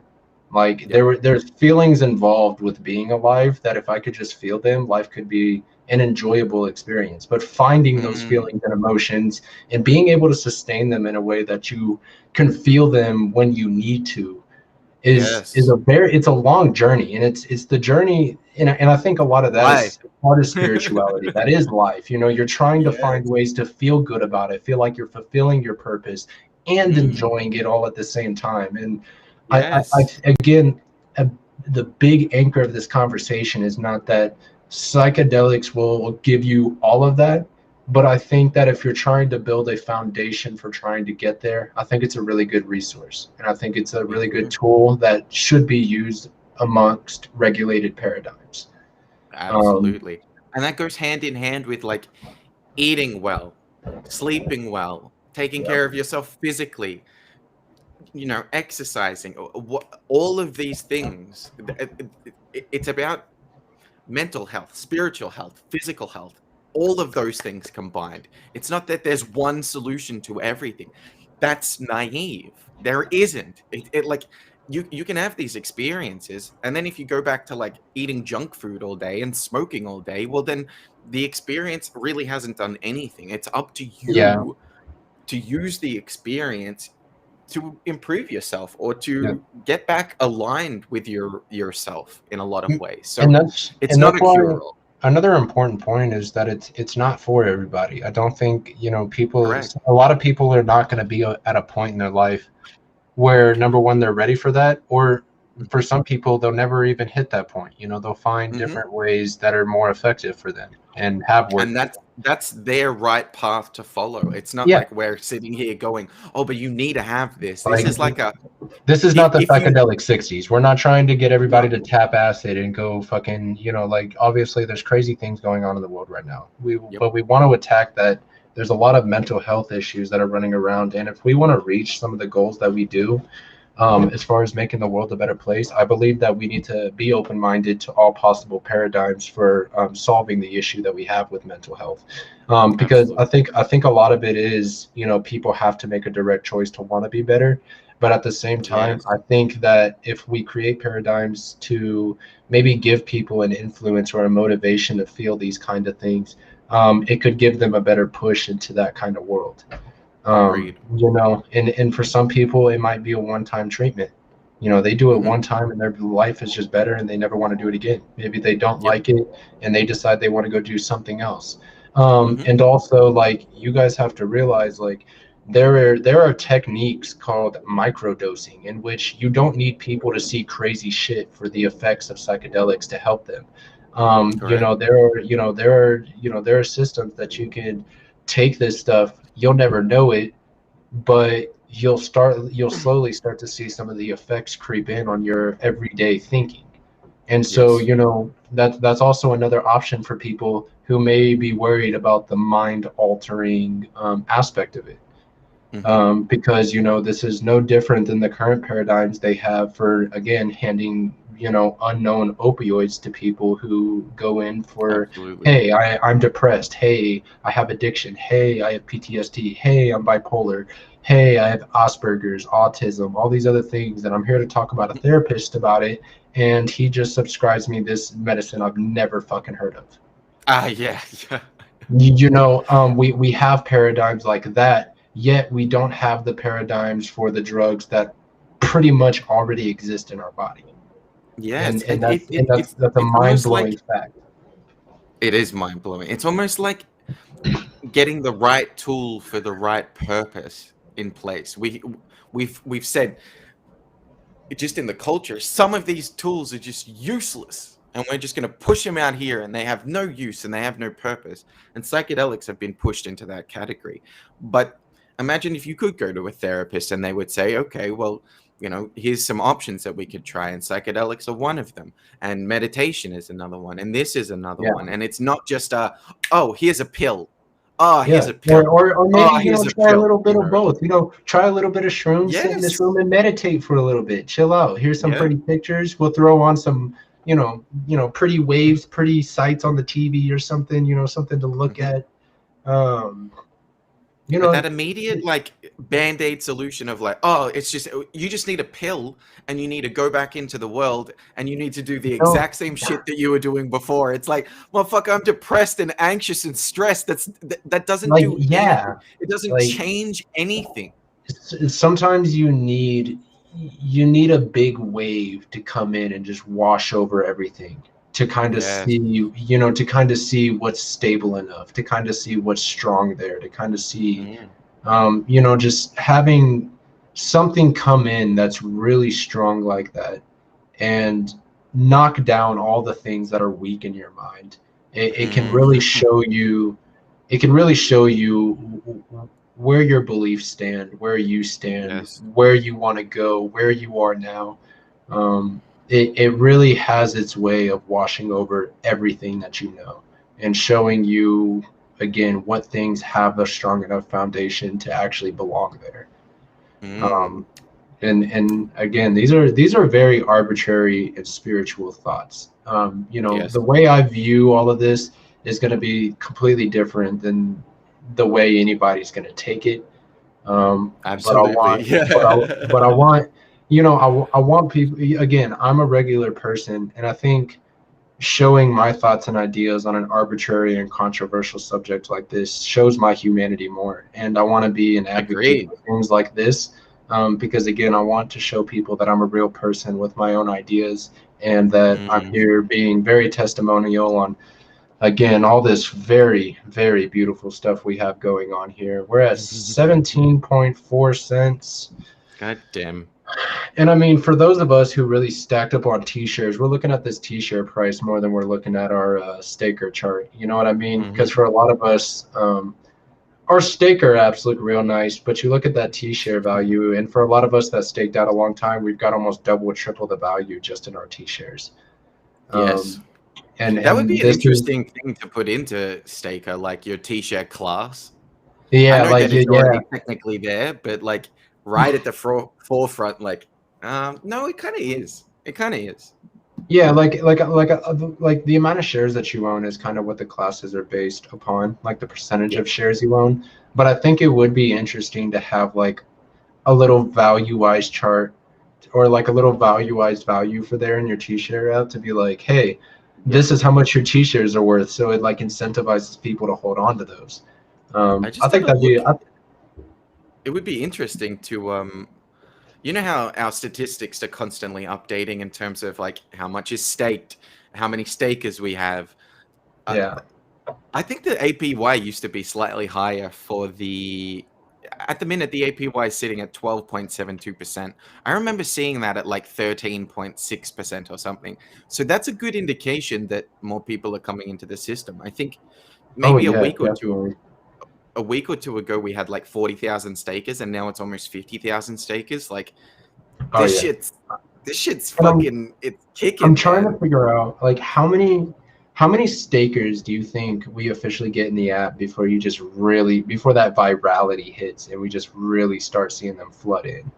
Like the gates fucking open, like the gates open, and you just see people rushing in like fucking Afghanistan airports, like trying to get on a plane. like they're trying to get on that plane. They're trying to get the fuck out of it. They don't want to be there anymore. It's not funny. It's actually really horrible. I didn't mean to make a joke about that, guys. That's Agreed. It is horrible. And I absolutely fucking hate the United States government for going in there for their own economic interests, pretending to be Big Brother, dipping and just revoking the promises they made to all those people. It is absolutely disgusting, and it's a reminder of how inhumane the U.S. government actually is. So wanted to hit on that. That's not a joke. It's very serious, and it should be taken seriously. That is a horrible situation, and that's, fuck it, let's talk about it, because I want to talk about that. Sure. That's not something that, it's kind of floating around Twitter, but not a lot of people are talking about it. And I think, talking about things like what's going on in Afghanistan is something that needs to be talked about on our platforms, because we want to try to spread truth. And the matter of the fact is what they're showing on the news is not what is going to be happening.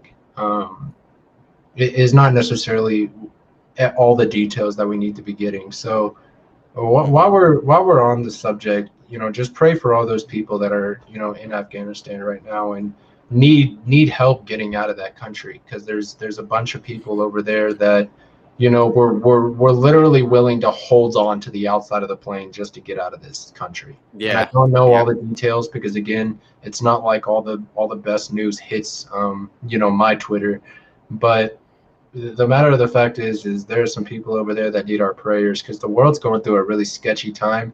And when I look at things like that going on, it's something that I think people need to be paying attention to, because they're going to do everything you can to draw your attention elsewhere. There's horrible things going on over in that country right now. And if you can support any of your time to trying to find out what's really going on over there, it can make all the difference, because again, they're going to do whatever they can to make themselves look like the good guys. Meanwhile, people are literally being, just destroyed over across the country. So I don't know if you've seen some of the old clips of like George Bush talking about like going into Afghanistan and Iraq and bringing democracy there and bringing freedom there, and it's like, man, these clips aged well, man. Like that was 20 years ago. Like, here's the difference, because I was talking to my dad about this. What they fight over because of their religion. Because that fight over there in the Middle East has been going on very long time. Trying to find the origins of that is going to be fucking impossible. But what they like, it's literally like how dedicated they are to their religion and how they treat people based on like their beliefs. We do the same thing in the Western Hemisphere, except we do it with money. Like that whole political facade they set up over there was like that whole facade they set up over there was basically just to get over there and take advantage of those people in any way that they can. I mean, their political, the whole, we're going to set up this, I guess, rendered in, U.S. supported government to try to get people like the Taliban out. And then you see them pull out of this country, and all of a sudden you've got big, these big figures taking off out of the country with, money filled up to the top of their cargos. It's that cyclical war. It's the business of cyclical war. I mean, how long has this been going on now? Like, if it started with, I'm not sure probably when it started, but like things like the Vietnam War and any of the wars that come after this, they find these countries, they go and arm these countries, and then they're like, oh, these guys are terrorists. We got to go and save the people from the terrorists. It's like, you armed these people in the first place. You put weapons in their hands, you put guns in their hands, and then you say that they're terrorists just so you have a reason to go and invade that country, destroy that country, take all of its fucking resources, and then pretend that it's under the illusion of democracy or freedom. And that's my thing, is that like it's fucking stupid, because you've got these groups of people over here, and they've been fighting it out for thousands of years. They just been, they just been going back and forth forever, for how long? And I'm not going to go too deep into that, because my understanding of that history is probably very skewed compared to the people that actually experience that life on a day-to-day basis. But what I do understand is that the government, especially our government, never gave a fuck about any of that. They wanted to get up in there, set up their own system, and dip when shit got too bad. And right now, shit got too bad, and you see all these American economic hitmen taking off in their fucking cargo planes, leaving fucking cash in the fucking runways because they couldn't fit it all.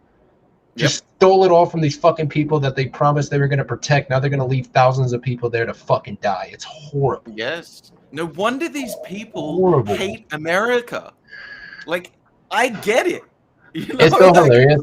They were like, get it. they had that video on Twitter. It was like, they're shouting death to America. And I was like, I've been shouting that since the beginning of the pandemic. And I live here. The part of that clip was like, they're shouting death to America, but they seem friendly. Like, they're not hurting other people. They're chill, like, and they just want America to fucking die. They just want America to die. Well, you know what? They just I'm not against it. I just want to their country out. Like, imagine if your country. Okay, so for me, I live in Australia. Imagine if a country just said, "Hey, we're gonna come and we're gonna just like." No, that's fucking an invasion and a war. Like, you're starting some fucking nonsense. These people don't have a choice. They don't have a choice if America comes in and something like that. Like even after something 9/11, like even after something like 9/11, people in America still cannot comprehend that level of reality. Oh, like yeah, the only thing between you and the rest of the world stomping your shit out is the government that you can't handing your fucking rights to. And they're doing it now. And now they're just stomping your shit out, milking you like a fucking cow, all for their own reasons to go gobble up the rest of the fucking world. Yes. Like, it is so morally dissonant being a fucking American. It does not surprise me that suicide rates are so high here.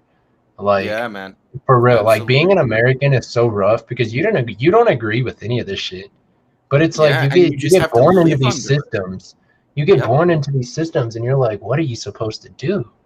You know, and you know, people like us that say those kinds of things. We find something like Hex, and we're just blessed to have a community full of people who are just like thinking the same shit. Because Whale said it the other night, and I related so much. He was like, for the longest time, man, I was feeling like a fucking alien. Because all these things that are going on, and they're in plain sight, and nobody gives a fuck. And it's just like that bothers me to no end. Is that there just seems to be a general lack of care in this world, and a general lack of care about the really important fucking shit. Like, people are just happy to sit in their comfortable apartments and watch the world fucking burn. It's like there's some kind of reality's been turned into some kind of soap opera that's being fed to these people, and they're like, yeah, give me more. It's like they don't realize that it's their reality that's being fucked. It's like, and I would have to go find it, but there was a video that I think Wales posted on Twitter, and it was like a movie from the 70s, and the guy was like describing how like psychologically, like the whole collectivism and how the world has moved from like an agricultural standpoint to like a centralized standpoint where everybody's compacting themselves into these cities and just like building their own prisons.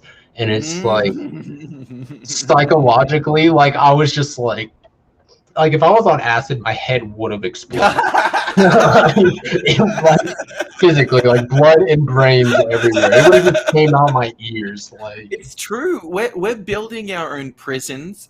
We're the prisoners. We're also the prison guards. And we're also funding the prisons so that the prisons get stronger. And it's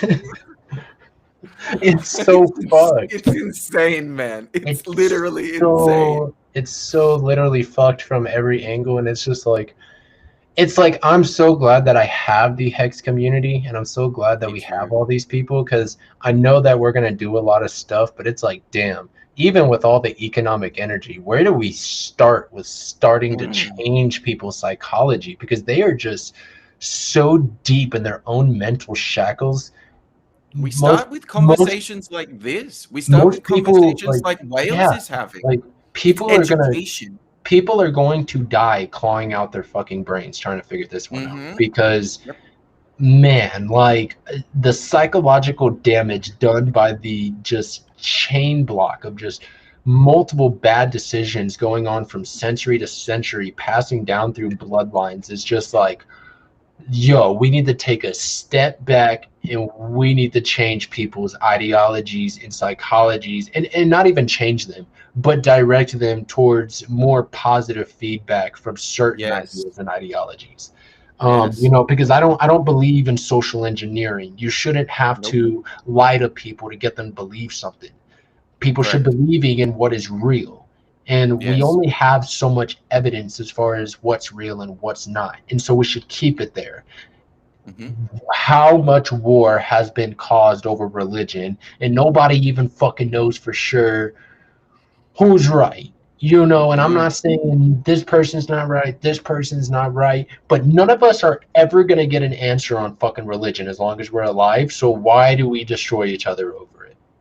Absolutely. It comes back to that point Like, we and it were and it's talking just about so earlier, where morally. it's just you can respect someone else and you can agree, like you can agree to disagree with people, and it not like I find Can that we you have these imagine? black and white politics where it's like, oh, I'm on this side and you're on this side. It's like, fuck the sides. What matters? Like, what Yeah. really matters in this thing? Like, Like, I what don't the fuck care is this? about any of the Like, sides. Just how do we be healthy, creative, like aligned, I'm and Yeah, like I'm evolving tired of beings? this fucking Red Rover, Red Rover. Let Donald Trump come over. Bullshit. Like it's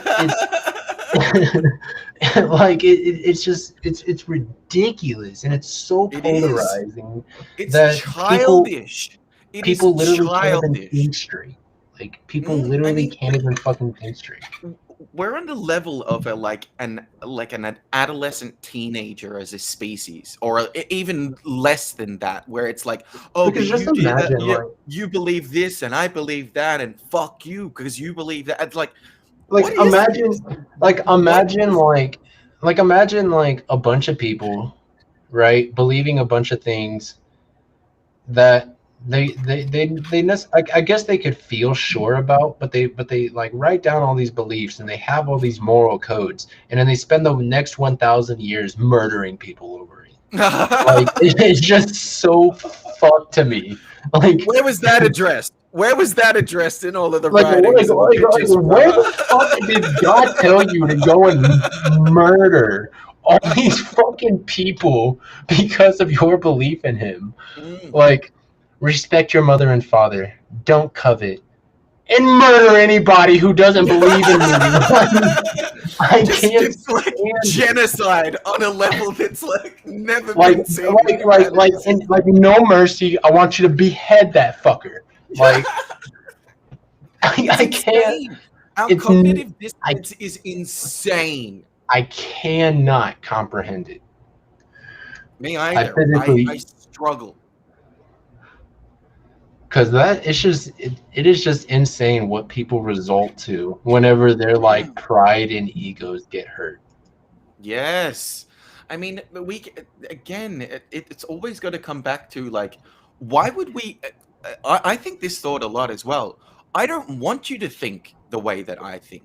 In fact, Yeah, I think I find it strange if two people think exactly the same way. That's some brainwashing shit to me. yeah, So, right. out of all the humans in all of existence, we all think literally, we all think and look at reality in a singularly unique way. The way that you view reality is not the same as I view reality, and it's not the same as the dude next door, and it's not the same as the guy across from you. We all have a different view of reality. We can agree on science and maths and psychology and all this, but our general picture is still going to be individual. Always. Yeah, And we're trying desperately all the time to be like, think the way that I think, bro. I'm right. like I have the I right way to think. And it's I like, just I find it so much. no. I find it so much more comfortable to live in a world full of new ideas, whether I believe in them or Me not. too. Me And I'm too. not talking about the kind of ideas that are meant for making everybody else believe in that. I mean the Mm. kind of ideas that you're smoking with your friends and you hear something you've never heard before. Yes, Like that's the that's and me like exactly. that's the kind of world I Mm. imagine, because I feel like productivity comes from that. And like, Yes. look, I'm not saying I've ever Creation is fucking born like. out of that. I'm not saying Creativity that. is born out of that way of thinking. Yeah, dude, I literally you can't count on a number of one hands how many people have just come up with just like ideas just by like talking to people, Mm. not sitting in some like, you know, huge legislative building with a bunch of people who Oh, disagree with you, sitting there with a piece of paper that says this, and this is your rights, and then everybody arguing over it. Like, mm. that is not like, don't get me wrong, and it's like the piece of It's papers not are redundant because representative of they the don't even individual. It doesn't represent individuality in any sense. That like kind of democratic government they is a have people collective. convinced they have people convinced that our reality is in a piece of paper. Yeah. Like a bunch of stupid motherfuckers from the 1700s that were shooting rock salts out of muskets are going to sit here and tell people that the things are the same fucking way in the 20th Yeah. century when we're dropping nuclear bombs on whole cities. Like, it's a Yes. totally different world we're living in. Can we toss that shit Mm. aside and just try to create an actual infrastructure that cares about people instead of ideologies that existed 300 fucking years ago? Yes, or even like we can use those things as foundations in maybe some ways. Like if there are good ideas in old things, I am Yeah. happy to take those ideas and modernize them and change them. But like Yeah, we look at like freedom certain of things speech, like like freedom of speech, cool. It's a great idea. yes, But yes. let's not let people use freedom of speech to go out there and tell people things that are just continuously hurting them.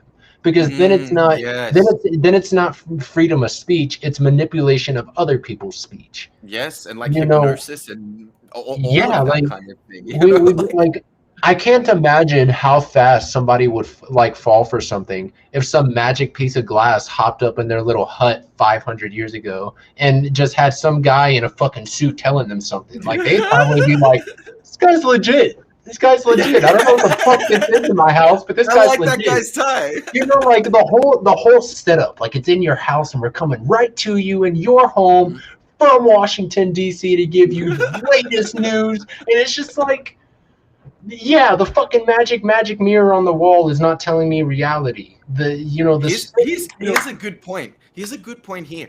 We've talked a lot about, you know, psychedelics and entheogens during this conversation. You want to talk about real fucking drugs?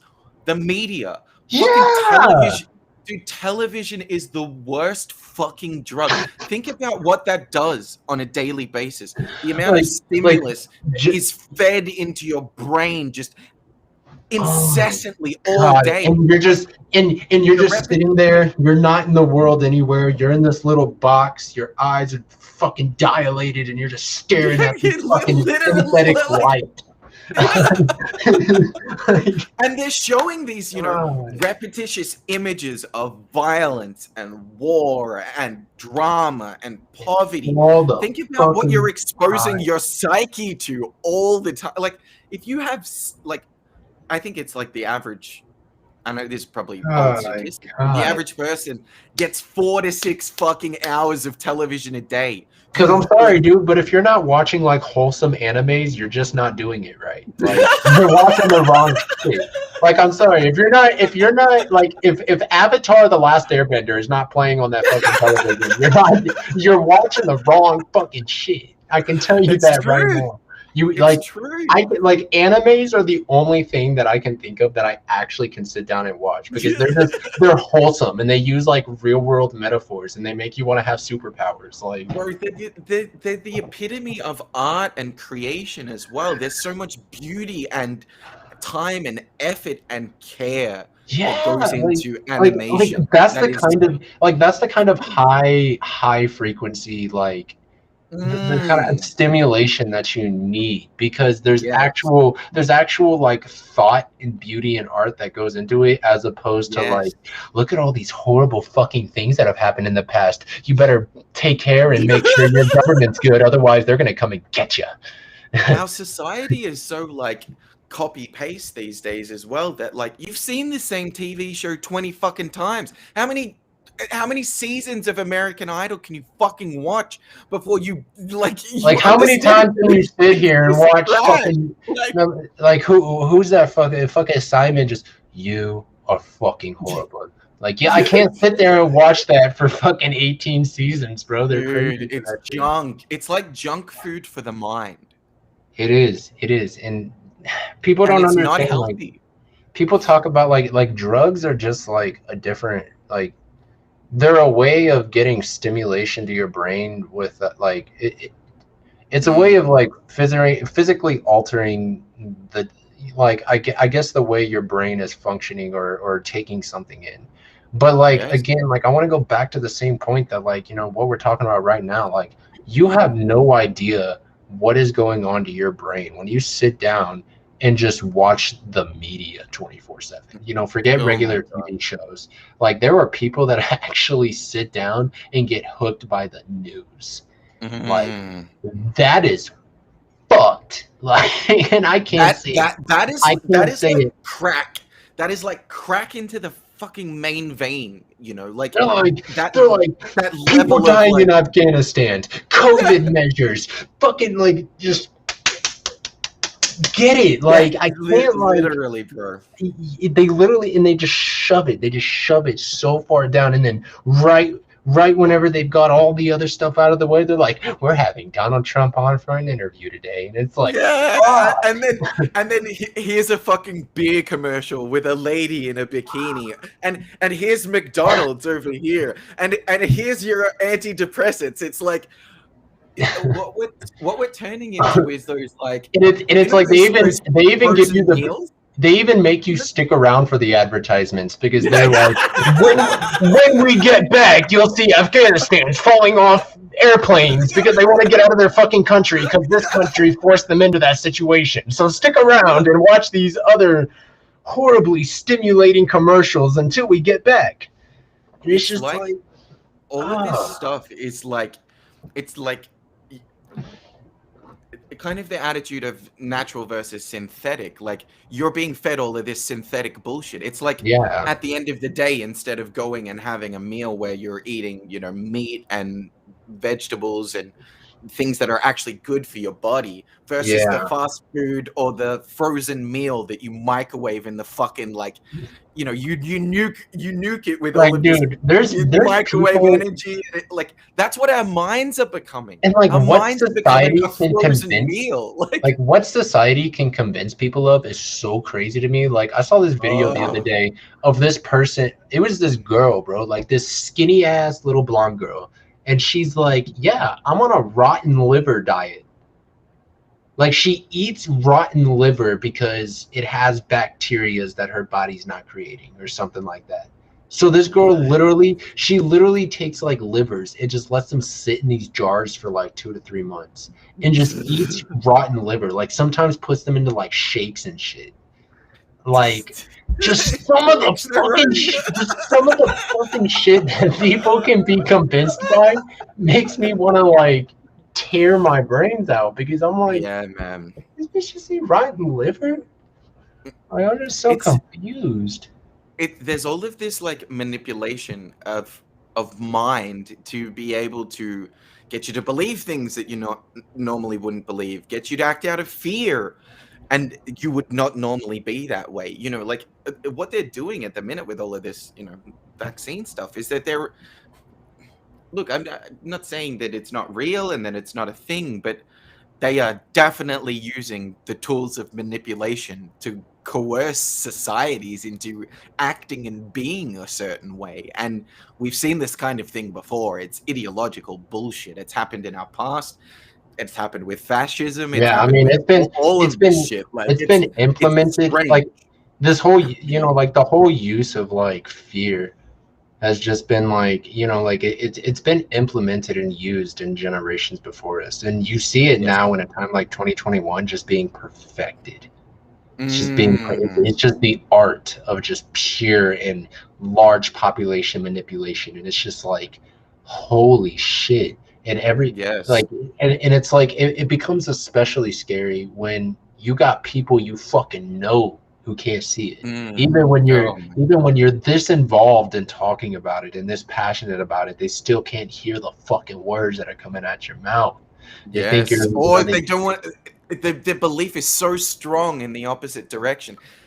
There's multiple things. It's like fear and they're they're all mixed in this little melting pot, so that it like it's Yeah, because basically some form of mass for hypnosis. for What's example, happening? and like I said, I usually don't like to talk about this stuff, but we're kind of just going in on this stream, and there's not a lot of people here anyway. So Yeah. like the big thing about the whole COVID thing for me was like, when COVID came out, I was all about the measurements. Let's put on our mask, let's make sure we're being safe. They're going to be working on a vaccine, they'll get it out.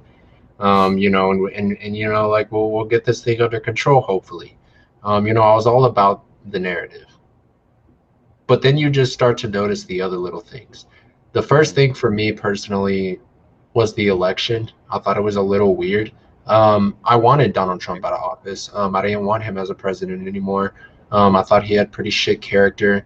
And to me, just based off of that alone, I never even took a second look at any of his policies. But I think a lot of people had a lot of reasonable reasons to support Donald Trump. But me, in that period of time, I was not thinking about all the other aspects. So particularly at the time, I wanted Donald Trump out. But then I just kind of realized that there was a lot of people who were like me. They just wanted Donald Trump out. Yes. And I think we all just kind of took on to this, like we were all okay with the fact that we just had the weirdest fucking election in all of our lives. And like people didn't really question it. I mean, people didn't because they wanted Trump out.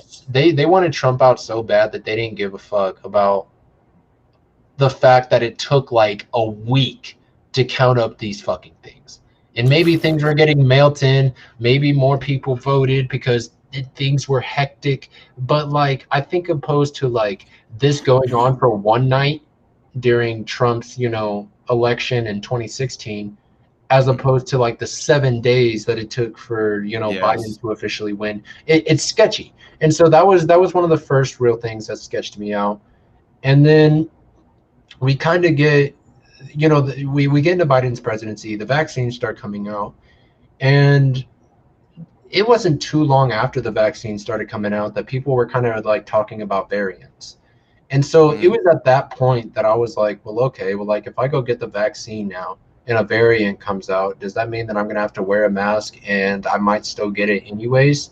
And so for me, just off of that alone, with the idea of the variants, I didn't want the vaccine because I truly believed that these variants were coming and that another wave was coming and that we didn't have everything figured out yet.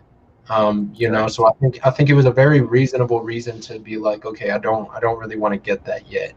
And sure enough, it wasn't too long after that they announced that there's going to be 2 shots.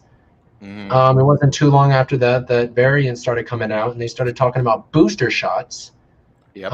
It wasn't too long after that they started talking about vaccination cards and separating people and keeping certain people out of certain countries because they weren't getting the vaccinated when they wanted to, yet they're still talking about variants and it not being completely effective. And I'm like, yo, like I have been an advocate for science and vaccines my whole life. I've never had a problem with vaccines, but if people can't see that this shit is fucking sketchy, I can't fucking help you. Yes. It doesn't need to be any more conspiratorial than this. Just doesn't feel right. Or I'm sorry, and especially coming from Biden's liberal ass party who will sit there and scream their body, their rules from the top of a fucking mountain and then try to shove this shit in our fucking arm. It's like their minds change the second it comes to biological tattoos. And I'm young, I'm liberal, okay? Maybe that was a big reason I didn't like Trump's, conservative policies. I'm a liberal. I consider myself a liberal person because, I'm young and I saw the liberals taking on to a lot of, supporting a lot of the movements that I supported. I supported the Black Lives Matter movement. I supported these, women's rights, feminist movements that the liberals were trying to protect. And then you just kind of come to this realization that they don't give a fuck about any of that, but it sure got them the fucking votes they wanted. Narrative. And so you go back into history and you go and you look at federalism and you look at the rise of conservatism and all of a sudden my perspectives have flipped like this in a fucking year. And you know, I'm not saying I'm full blown fucking conservative now, but now I understand why people don't want government so involved with their life, because this is the shit that happens whenever our definition of freedom becomes protect me. This is the shit that happens.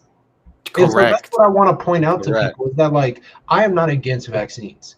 And I certainly realize that there is something going on out there that might be a virus, and that, you know, we might need an effective vaccine. But I'm not going to trust a vaccine from the people who own Pfizer and Moderna are the same fucking people who own 90% of the S&P 500. Yes. And none of them are fucking medical companies. It's like fucking BlackRock. It's like BlackRock and Bank of America. Since when did y'all start making fucking vaccines? Since it became fucking profitable to make a vaccine. Exactly. And so like, you shouldn't have to fucking point this out to anybody, guys. This shit is sketchy, yo. And I think, and I have people that I love, and I understand that like this is a scary time, but have a second, like if you've already gotten it, fine, whatever. But take a second thought before you go filling your body full of fucking boosters, because these motherfuckers are getting their pockets filled off of it. Because while you think that shit is free, our government is printing money for it, and all that falls on the back of the taxpayers' backs. So all of that money that gets printed also goes into the hands of the people making these things. Because maybe we do need to be protected from this virus a little bit, but the matter with the fact is that they've already told us that it doesn't fully protect you. And the matter of the fact is why the fuck would you go keep filling the pockets of the people who just fucking lied to you 6 months ago and told you this shit was gonna help? Because in my eyes, shit is only getting fucking worse. Correct. It is. And it's like, it's going to reach some inflection point here where we either totally submit to what is going on, and I don't see that happening because there's people like us talking about this shit out here. I'm not submitting to this shit, but like, there's going to be a portion of people that submit, and there's going to be a portion of people that don't, and it's going to reach some inflection point here where like people are just going to stand up and not put up with this. I really feel and it's crazy too, because like that whole group of people that are going to kind of just bend the knee and just kind of be like, all right, you know what, I'm going to go along with this because quite frankly, I don't have the answers, and I think they might. You know, there's going to be a lot of people who, you know, take in the information that they get and feel that it's safe enough to just wear a mask, stay inside, and get vaccinated. Those group of people, I hope that they can find it in their hearts to be open-minded and not try to separate themselves from the people who are thinking otherwise, because this is how the people at the top win, by creating these divisions, by creating and I want to talk about this because I also want to be open-minded to the people who might think otherwise. And I want the controversial conversations to be comfortable, because guys, we have to talk about it. We have to talk about it. Taking in what they tell us as truth is what continues to put us in these goddamn positions. So please, like, take a second thought before you go and accepting all the information that you're getting. Because I've even been realizing this just in my own personal world recently, being in this community, is that there's a lot of people in this community, a lot of really smart people. And, you know, you'll see the infighting on Twitter. You'll see people getting mad with each other. You'll see people commenting on things. Guys, we're all hexicans. We're all truth. We're all seeking the same truth. We're seeking freedom for ourselves. We're seeking freedom for our families. We're all in the same mission. We have the same end goal. Let's not fucking fight along the way. And before you guys label me an anti-vaxxer, go ahead and fix that to an anti-Moderna and Pfizer vaccine. Because like I don't I've taken flu shots before. Never in my life when I've taken a flu shot have I gotten 103-degree fucking fever. Never have I gotten a flu shot and then had to go back 2 weeks and get another one, or go back a That's couple months later and get another booster. Never I have said I that to been. my dad yesterday. I was like, Never. when in the history of your existence as a human have you needed to get 4 fucking injections of the same goddamn thing Yeah, within a like small month period, like a couple of month period? like Never. It's never never, happened. never. Never. Like I've That's never. not normal. It's not. How? Like and it just goes to prove that, like, look, I'm not saying that they're purposely making something that's trying to harm us. What I'm trying to say is they've got a huge economic problem on their hand, all these huge guys, and now they know that what's causing this problem, the solution can get them very wealthy, and putting whatever they can out there on the markets is what's going to get that money in their pocket. And Correct. I'm not saying that this thing can't be fixed or that we can't get to a point that we can get a vaccine and stop worrying about this virus. Yes. But the matter of the fact is that there is nothing about this vaccine that even remotely relates to all the vaccines that we've all been getting our whole life. Absolutely. And It does not relate. It doesn't change, like, okay, I might be able to say that it changes some things, but like you can still get it, you can still transmit it, and you can still die from it. What exactly is this doing? And I guess you could say that, like, it's lowering the chances, but Yes. isn't that exactly what they said about the mask? And then Dr. Anthony Fauci's emails came out and said the exact opposite. And those were Yes. his emails. The guy who was leading these fucking operations to make sure he is protecting you has lied to your face multiple fucking times, and it's in his emails. Go read them. Yes. Go It's read also them. in the narrative that they've spun one narrative, and then 2 months later they'll start spinning up some other narrative, and they'll be like, "Oh, but we didn't say that. We said that, masks were Yeah, this," like and then they'll go, "No, literally, like, masks are that." It's like you're flip flopping all of these I things, and know. it's like, I know where's the mostly truth? everybody saw it. I know mostly like everybody saw it on Twitter, but somebody posted, it was just like that video of Joe Biden where he's like, if you get vaccinated, you will not have to wear a mask in public. Yeah. And then somebody's like, and then like a few months later, somebody's like, is it true that you said we would not have to wear a mask in public if we got vaccinated? And he was like, I never said that. Yeah, Like, and then they play the clip next to it, and it's like, yeah. Jesus, It's man. like, it's like, look, We've I got get that. records of this shit. I get a lot of like narratives can be like manufactured from just random videos on the internet, but that's just plain video text. You said you didn't say this, Yes. you did say it, that's a lie. The most recent example of that blatant, like, obvious lie was when Biden was saying that no one's going to be airlifted out of an embassy building via helicopter, and then they cut the footage of the helicopter rescuing people from the embassy. It's literally like all these motherfuckers that, like, all these old ass people are having like a fucking deja vu from Vietnam. It literally was the same exact shit, yo. It was the same exact shit that happened in Vietnam. Yep. 20 years wasted there. 20 fucking years wasted there. And it might have filled a few people's wallets, but that's about fucking it. It was a complete waste of time. You brought in more problems to those people than they already had. You took their resources, you took their money. Go back to your fucking country and stop pretending to be a big brother. Fucking United States government is when we dumb actually in my need eyes. them to do something, like when we actually need them to act and do something and be that big brother on a global level, you just get the fucking opposite. It's like you made fucking promises to those people, yo. You made fucking promises to those people and you left them on the fucking runway. That is the most disgusting. No wonder they're chanting death to America. And I know that's a different group of people, but like no fucking wonder when you do sketchy fucking shit like that. Because let me tell you something. If you were like, hey, Will, I got your back. If anybody's trying to kill you, we're going to take off. And then you just left me on a fucking runway, I'd want your ass dead. That's fucked up. like, fact. That's all right, man. Karma gonna get your ass. Just wait. Just wait till I make it out this fucking country. You're done. like when people do shit that is just so blatantly two-faced, Yeah, you're gonna Mm. want them motherfuckers dead because humans get angry when people do betraying inhumanistic shit like that.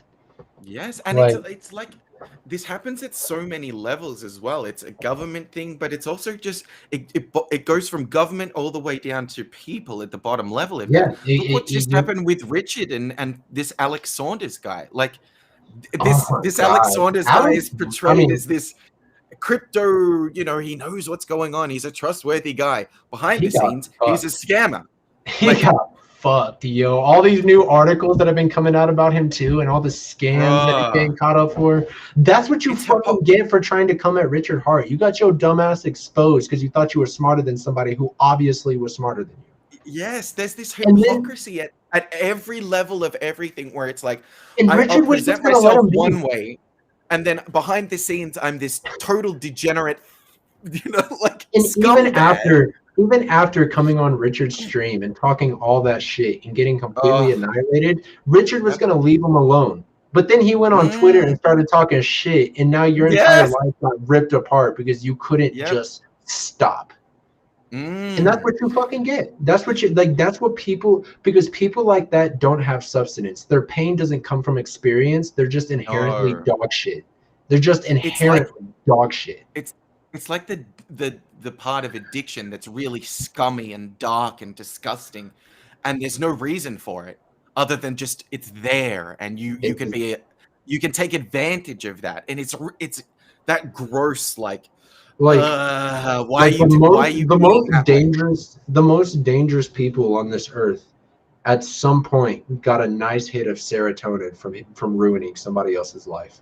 Yeah, and then That, like figured those people, that was a that, path. because while we're talking about psychedelics, there are people on this earth that literally get high off of the fact that they're ruining your life. Yes, yeah, So psychopaths, man. like literally like we are in a deranged war with a bunch of fucking just straight up sociopaths. Like they are getting Yep. high off of the fact that they're stealing from you and everybody else around you. Like Mhm. that is their drug, just making you just an animal. That's Yep. it. That's all you are to them. You're insignificant. You're taking up space. They don't want the Happy Gilmores on their golf course. Get the fuck out of here. They want you boxed up in a little tiny area where you can only do enough things to benefit their system and not yourself. They Yep. get high off of that shit. It makes them feel good that your life is fucking miserable. And Sorry. that's And there is no that. substance. There is no reason. It just makes them feel good, so they keep doing it. Mhm. It's a And sad reality. it's a very harsh truth to say that or hear it Because or know it. I truly was somebody that believed like there's a background and a story and a reason for everything. But the Mhm. real world and the real reality is that some people feel good when they do horrible things. And so they keep doing those horrible things to keep making themselves feel good because Yes. they never had experience with doing good things that made them feel good. All they know is this Mm. makes me feel good, and it doesn't matter if it's hurting other people. There's no It's like a substance, there's no experience. It's just mm, empty cruelty. That's it. yes. It's And like it's a sad, harsh your reality. brain your brain has like taken a path where it's gone, oh, I can get a dopamine hit off this negative thing, and then you know that you can do that, and so you're doing that. You're like an addict in your own mind, a dopamine Yeah. addict over like crushing people and destroying lives, and it's Like it's a power trip. It's a power mm, trip. Like I can do all these things and nobody can stop. Like these like real life super mm, villains, dude. Like yes, I'm sure it's not like anime style because these guys aren't gonna show their fucking face. They're gonna no. hide behind the curtain and they're gonna keep pulling the fucking strings for as long You're as they never even can. gonna see these dudes. These dudes And don't never. exist, Never. like And like it's like it's weird too. It's like things you wouldn't think of. Like you got to dig into the industrial complex to find these people. yep. Bomb manufacturers. How the fuck do they sell it if they don't have war? I promise you, they're influencing. You Mm. know,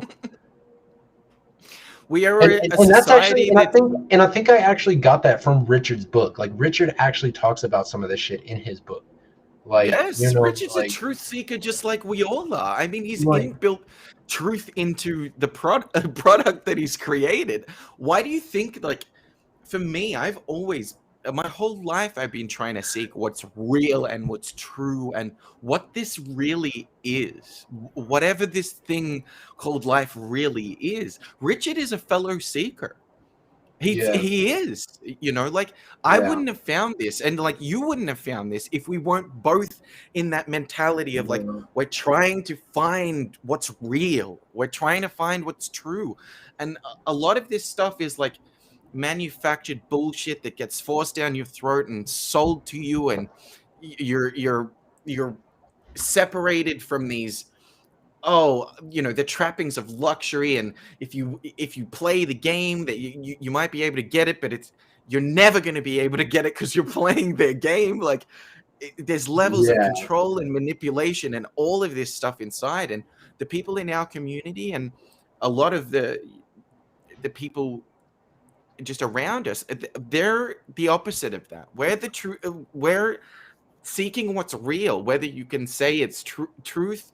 I think it's as close as we can get to the truth, but how would you ever really know it's the truth? Yeah, Like, yeah, that's yeah. a perception thing as well, I where think it's like, I think people trying to, and I think that's kind of the problem. I think we need to stop looking like, okay, we need to look for the truth because the truth is important. But I think what's really, there's so much truth out there that we're just never gonna know. You talk correct. about, these inherent yet arbitrary truths, spirituality and things like that, things people can feel, but we all obviously have a very hard time communicating that. Yes. Look at the thousands of wars behind it.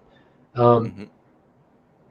I think what we need to focus on more is just like the now. Like, we're trying to find the truth of the past or the truth of the future, and those truths remain there. We need to find what's true now, what's true here, Mm. what can we prove, what can we validate, what can we be testimonial about. Yes. Because I think the hypotheticals are good, the conversations are fun when you can have them, but there's so much dissonance in the world that people are going to Ugh. protect their opinions on those things at any fucking corner. So we need to take Hmm. what we can shove down people's throats that's actually going to benefit them. Yes. Because if people can take all these bad things and shove it down people's throat and benefit from it, we can take good things and shove it down people's throat, benefit from it, Correct. and benefit them. You know, Yes. if social engineering could be used in a more positive manner, I might be more about it, because obviously Mm. people need guidance to a certain extent. But pretending that one singular person can know what that extent of social engineering should or shouldn't be is why it goes too far. But I want to I Yes. want to step back from that just for a second. I want to talk about this. Um, Reason I want to talk about this is it looks like we finally made it over the giant cell wall that we had for a while, but then we had some more liquidity pop up back here as far as sell orders. What does that tell me is that the people who are setting up these sell orders, they expect the price to go there. They're setting Yes. up their sell orders so that they can take their gains. If people are adding liquidity to certain prices, odds are prices moving in that direction, they expected to get there eventually. So Hmm. what I really like to look at is where we have these large portions of liquidity and try to make, a prediction on where it should go. And what I really saw is that we made it over this big lump that we had back here, and we got right over it before this liquidity popped up. So I expect somewhere in the next few days we could probably expect at least this level right here. And this is just Yep. kind of what I view it as, before we see more liquidity hop up behind it. Maybe even more. People are going to start taking their gains. Who knows? It might stay at this little flat level we're getting right here. But what I Yep. know is that people are seeing these levels coming. And so they're ready to take those gains because they got weak little paper baby hands and can't hold on to it. So 19.04 cents is the level that I'm expecting. That's all the technical analysis I'm going to give on that. But I really like looking at this liquidity chart because it shows Where people, obviously, where is our foundation? We're not going back to these levels. If they do, it's just going to get immediately bought back up. There's so much support back here. We're never seeing these goddamn levels again. And because it's got to go through all these buy orders before it even gets back there. So this is such an interesting chart to look at, because it shows people's perceptions as far as like, where am I willing to buy back at it? Where do I want to sell this off at? And it can kind of show you the direction that we're moving. I love this chart. The day somebody showed me where to find it, I immediately added it to like my tabs up here, because I love looking at it, especially in a period of time like this where we're just climbing the mountain of sell orders and just moving right through these things. Because what that shows is not only are we having all these buy pressure, we have so much buy pressure that we can eat up all of this sell pressure in order to get to our next levels. And it really shows how strong the buying action is right now. And it's really strong. All the considering the fact that the snapshot hasn't even been released and we're sitting at 17.5 cents. I expect we'll hit all these sell orders coming up on our next little, the little other side of the mountain that we're coming off of. We're going to hit those. And I expect we could probably retest 16 or 15 cents, but not for very long before we just shoot up to this 19, 20 cent region. I expect that to come in the next week or so. I don't expect anything. Try not to expect anything out of Richard. He's kind of good rephrasing there. I don't really expect anything coming out of Richard. He keeps it pretty clear not to. But I do see that he's not going to want to put off all this information as far as the snapshot release and everything else for too long, because obviously people just put a lot of money into that sacrifice phase. They want to see their positions. They want to know where they're at, and Richard's very aware of that, but not going to throw out any expectations there. But also the reality is we could be seeing that information come out probably within the next couple of weeks, maybe next month or so. So that's going to be some big bullish information. Everybody's going to be rushing for that buy one, get one free hex on the PHEX chain or on the pulse chain. And it's just working beautifully, guys. If you want more, TA stuff on this, Whales Only, Crypto Jenkins, or Jenkins, as I should say. I love that guy's accent. He really hits those E's really hard. He's like Jenkins, or I don't know. He's I really enjoyed Jenkins's TA. Yeah, really smooth voice. He's always streaming whenever I'm at work, so I just throw in an AirPod and I just listen to him talk about all the bullish information. So Jenkins is a really good one. Gerardo, go check out Gerardo if you haven't. That guy's awesome as well. I know RG3 was talking about it. We got to get all of our TA guys on a fucking stream and just go in on the mathematics. That'd be so much fun. We just need to get like one bullish run going, like one really bullish candle, and just get all the TA guys to come in. And just get the fucking FOMO pumping. Oh yeah, that happens. We've had a couple of those like little, not little, but on the big pumps, everyone gets excited. Everyone's jacked. There's been streams where like you've had, Axis and Whales and Kareem, and I think Gerardo's been in there, and Wasabi, and just all of those guys, man. Jenkins in there. Get them all in. Bring the FOMO train, man. I want the FOMO train arriving to the station ASAP, please. And it's just... Man, dude, just to think like I look at everything now, and just to think like this is literally just the fucking beginning for this thing is like, oh my god, I know. I literally cannot comprehend what my life is going to be like in 5 to 10 years. Like I can't. I try to give it 2 years, bro. Even dude, like just in the past 8 months, the way my life is just, oh my god. Extrapolate that out another 8 months, and then another 8 months after that. You're not going to be able to I've been in here since I waited for Hex to launch for like 6 months. So I've been here this whole time. The journey that I've been on in the last 2 years, it can't be explained, man. It like the closest thing that I I have can't even for it is imagine. Like I'm just dreaming. I am this dreaming. this one little run. I mean, just think about it like this, guys. I got in here, Yeah. or more like here, and I've Mm-hmm. ran all this up. Yep. My boy Mac been here since this shit didn't even exist. Like, look at this. Like, this shit is flat. This is a flat line. This is a non-working heartbeat. It's a dead person. There's nothing here. He saw all of it, and I mean, if you can really zoom in on like this part, I guess it's not going to show it that well. But Go the again. point is Click like, again. You'll be able to go deeper zoom into that, right? If you click again and you well, do the exact let's same just take thing. it from here. I mean, T-shares. I mean, when they started, were literally sitting at like Oh my god. Yeah, man. $2.2. There, Mm-hmm. it was literally sitting at $2.2. Now you guys can see we're literally sitting at thousands of dollars a T-share. Yep. You know, so and those T-shares are paying that, you know, that interest. So, you know, having all those capital gains is, I mean, you guys have seen the most compound interest than anybody in the history of mankind. You know, even I mean, That's fucking insane, man. even me, even me, who's been in here since, you know, this level, outside Yep. of you guys, I have seen better compound interest than anybody in the history of finance. Fact. Yep. And think You about the know, opportunity that's sitting in front of everyone right now to be on the ground floor of Pulse. You get to have that opportunity that I had a year and a half ago, being there day one. All of you do. meanwhile, Like, and then on top of that, we're all about to copy our crazy ass bags to people.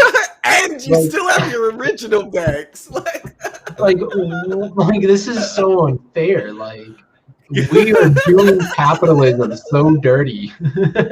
I know. Someone posted on Twitter the other day that we have we have a system here that's generated more value than some of the wars that have been conducted over the last 100, 200 years. Like in 2 years. Like, Like not only are we that not killing people, but we're saving lives, literally. Like, yeah, people were yeah, thinking yeah. about like, there were people that were literally thinking about killing themselves last year. Now they're like, instead, I'm gonna change the world. Like, Yes, many people in our community you have know what a, had like, very traumatic experiences. I am a person that believes that change has the biggest, like, it has the highest frequency of anything. You know, Yes, agreed. change, pure and total, just something just went from this to this, just flip-flopped. Like, the energy Yeah. you actually have to put out into the world to make that happen is Hmm. insane. And I Yep. look at all the people who have come into this community and have kind of taken what we have and turned their life from rock bottom to the top of the mountain. Is Hmm. just, you know, like, all, it's not just the economic energy, it is the No, frequency vibrating off of every single one of us. I mean, absolutely. it's going to suck people in, and Hmm. inevitably it's going to bring in all that economic energy with it. Correct. I mean, this is a self-sustainable system that is only going to, like, it's only going to continue to add value. And when you look at Mm. something that's $100 billion adding value, at like something with a market cap of $100 billion adding Mm. value at the pace that it is, you cannot ignore that this is the best financial product we have on this planet right now. And if you're Correct. not buying, if you're not staking for as long as you are, you're getting left behind. Hmm. Think And about like, how long it took Bitcoin to get to 100 billion market cap. that's what I A do. dec Okay, a decade? here was my thing. Here's my thing. When I came into Hex, I was like, okay, something that pays a 40% APY. If I go put the dollar into anything, I'm not making a 40% APY. So off the bat, Hex functions better than the dollar bill. So Absolutely. my minimum thinking was, this thing is at least $1. Let's get it. And so I got as much Hex as I could off of the assumption that this thing was going to $1 at least, until I realized this thing's going to hundreds, maybe thousands. And that's when I fucking realized, like, that's when all my life changed, because I was like, how the fuck is that even possible? Because I was looking at a Yes. $1. You're looking at a $1 trillion market cap, which was bigger than Bitcoin at the time. And Mm. at the time, I didn't understand that something could just come in and be better than Bitcoin like that. And that's Yes. like that original math of trying to think of Hex, which operates better than the dollar, being at $1 and being at a crazy high market cap, was why I was like, okay, how does this make sense though? And so when that, Mm. like, that's what made me seek out people like Wales who were explaining that shit. Like, Yes. guys, like, this is why this goes this high. And Hmm. that's when you realize, like, holy shit, I was about to work my entire life to get the littlest a bit of nothing out of this world. And now, like, Yes. and now from a fucking algorithm, I'm about to be a part of a community that has the ability and financial structure to change this planet. Like, that is a Yes. huge psychological shift. It's almost unbelievable. It's unreal because And there's like the fact that I'm still smoking and vaping the way that I do tells me that I still don't believe it. Because I like no, no, like really, like seriously, I that's truly why I said feel earlier, extrapolate like 8 months into the because future. You I've are been not going to trying be the I've same been person trying in to 8 months' time. I know I'm not, and that's what's crazy because I've been trying. Like I'm literally about to move across state lines, and like when I do, I'm gonna try to like I'm gonna toss out this vape, like like I'm Do gonna it, man. try to I'll give you a great like example here. I've I'm lost gonna like keep 30 fucking kilos in like not even a year, man. 30 yeah. kilos is about 80 pounds. And for me, I think it's the Just complete opposite. mentally. I have a Mentally. stupid high metabolism, and Mm, I have the complete opposite problem. Like I can't put on any body mass like with these habits. Like they keep me really fucking scrawny. Like yeah. I'm very underweight right now. I wonder Um, if that's like the stress and the anxiety factor, not yeah, allowing your body and to yeah, I take that think on. yeah, and I think there's a lot of things like because I eat like shit too, and like again, like realizing these things has been the first step in realizing that my life is Yes. changing because I never thought twice about it before.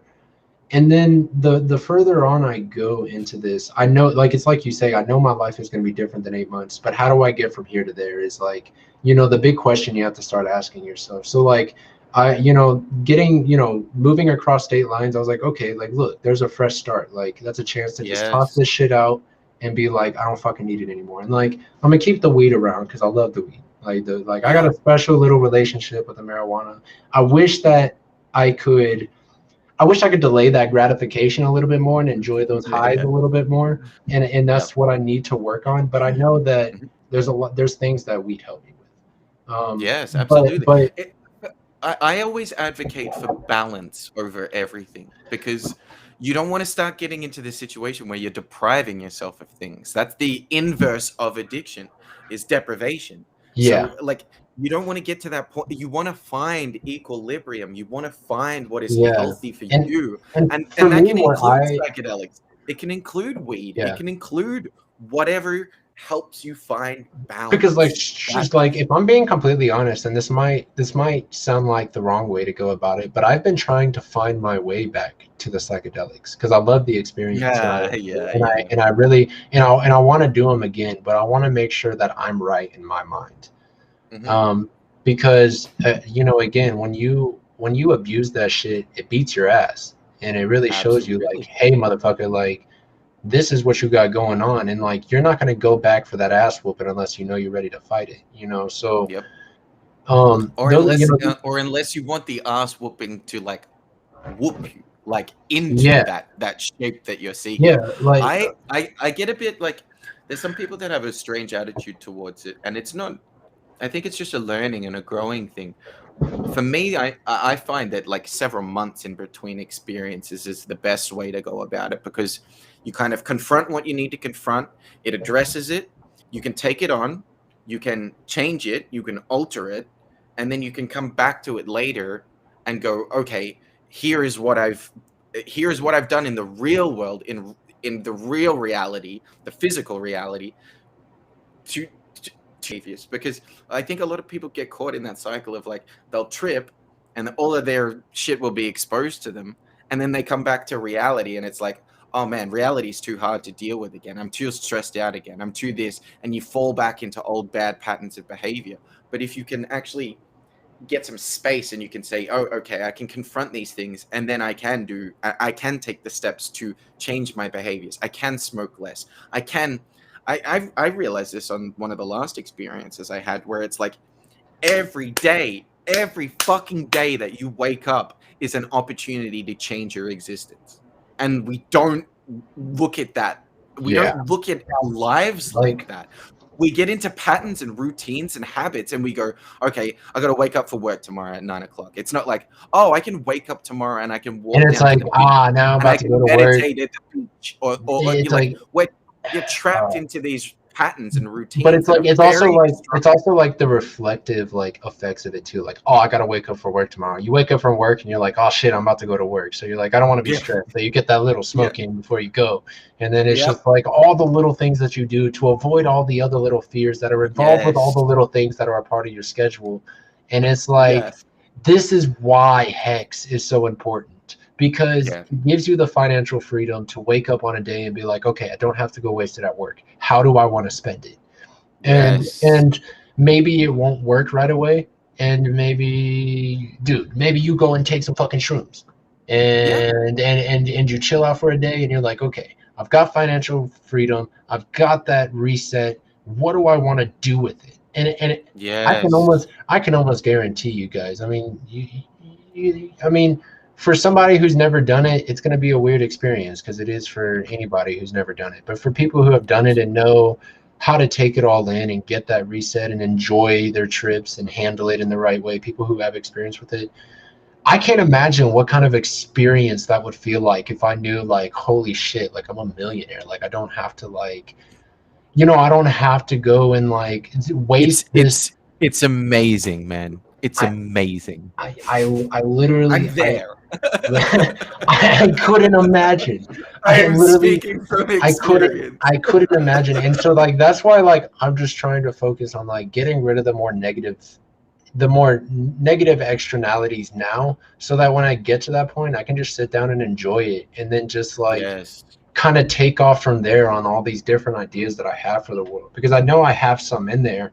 I just, you get fear of like, you get fear of being like, I guess rejection of the world, like not necessarily being rejected, but maybe not being able to find the right resources, or maybe finding out all the information you need to know to make something happen, or going out and networking with the people. Like maybe you're nervous, or maybe you're socially anxious, There's so many things that you can do between now and the time that your hex bags grow to make sure you're the type of person you want to be. And that's why I bought in this whole subject on psychedelics, is not to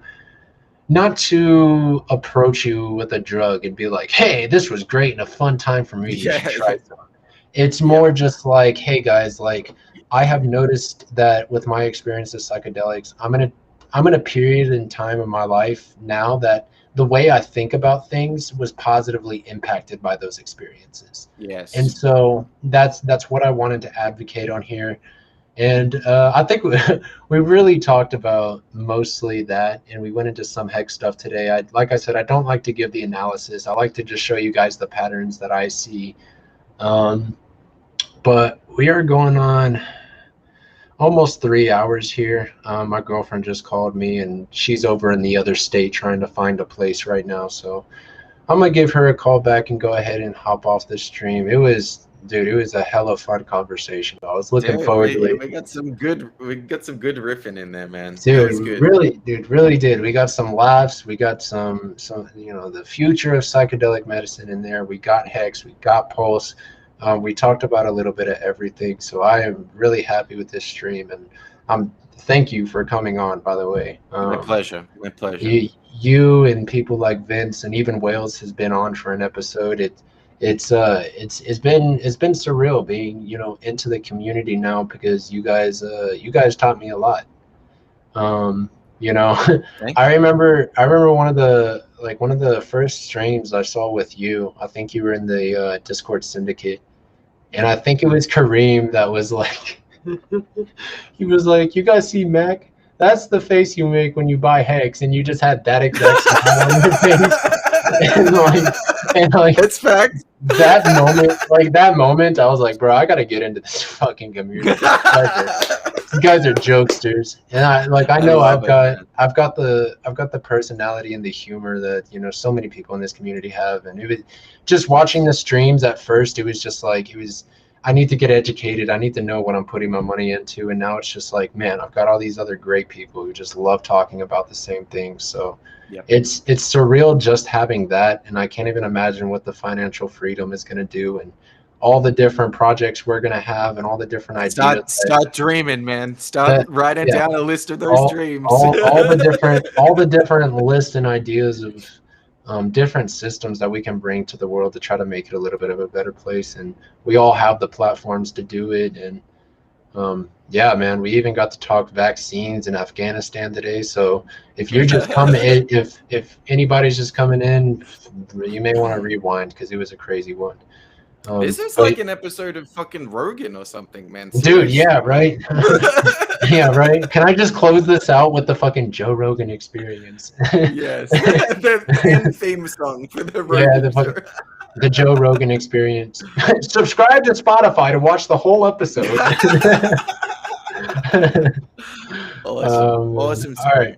Yeah, it was fun, man. We're gonna definitely have to do it again and get some more psychonauts in here, because absolutely, I can only imagine. And man, I can only imagine in the future we're all gonna have to go find a real beautiful place and just go have some fun somewhere. So facts. Yeah, man, thanks again for coming on, Hexicans. Thanks for everybody that came in. I know it was a controversial and somewhat low-key episode, but for those of you that stopped by, thank you, and we will see you next time. All right, peace out.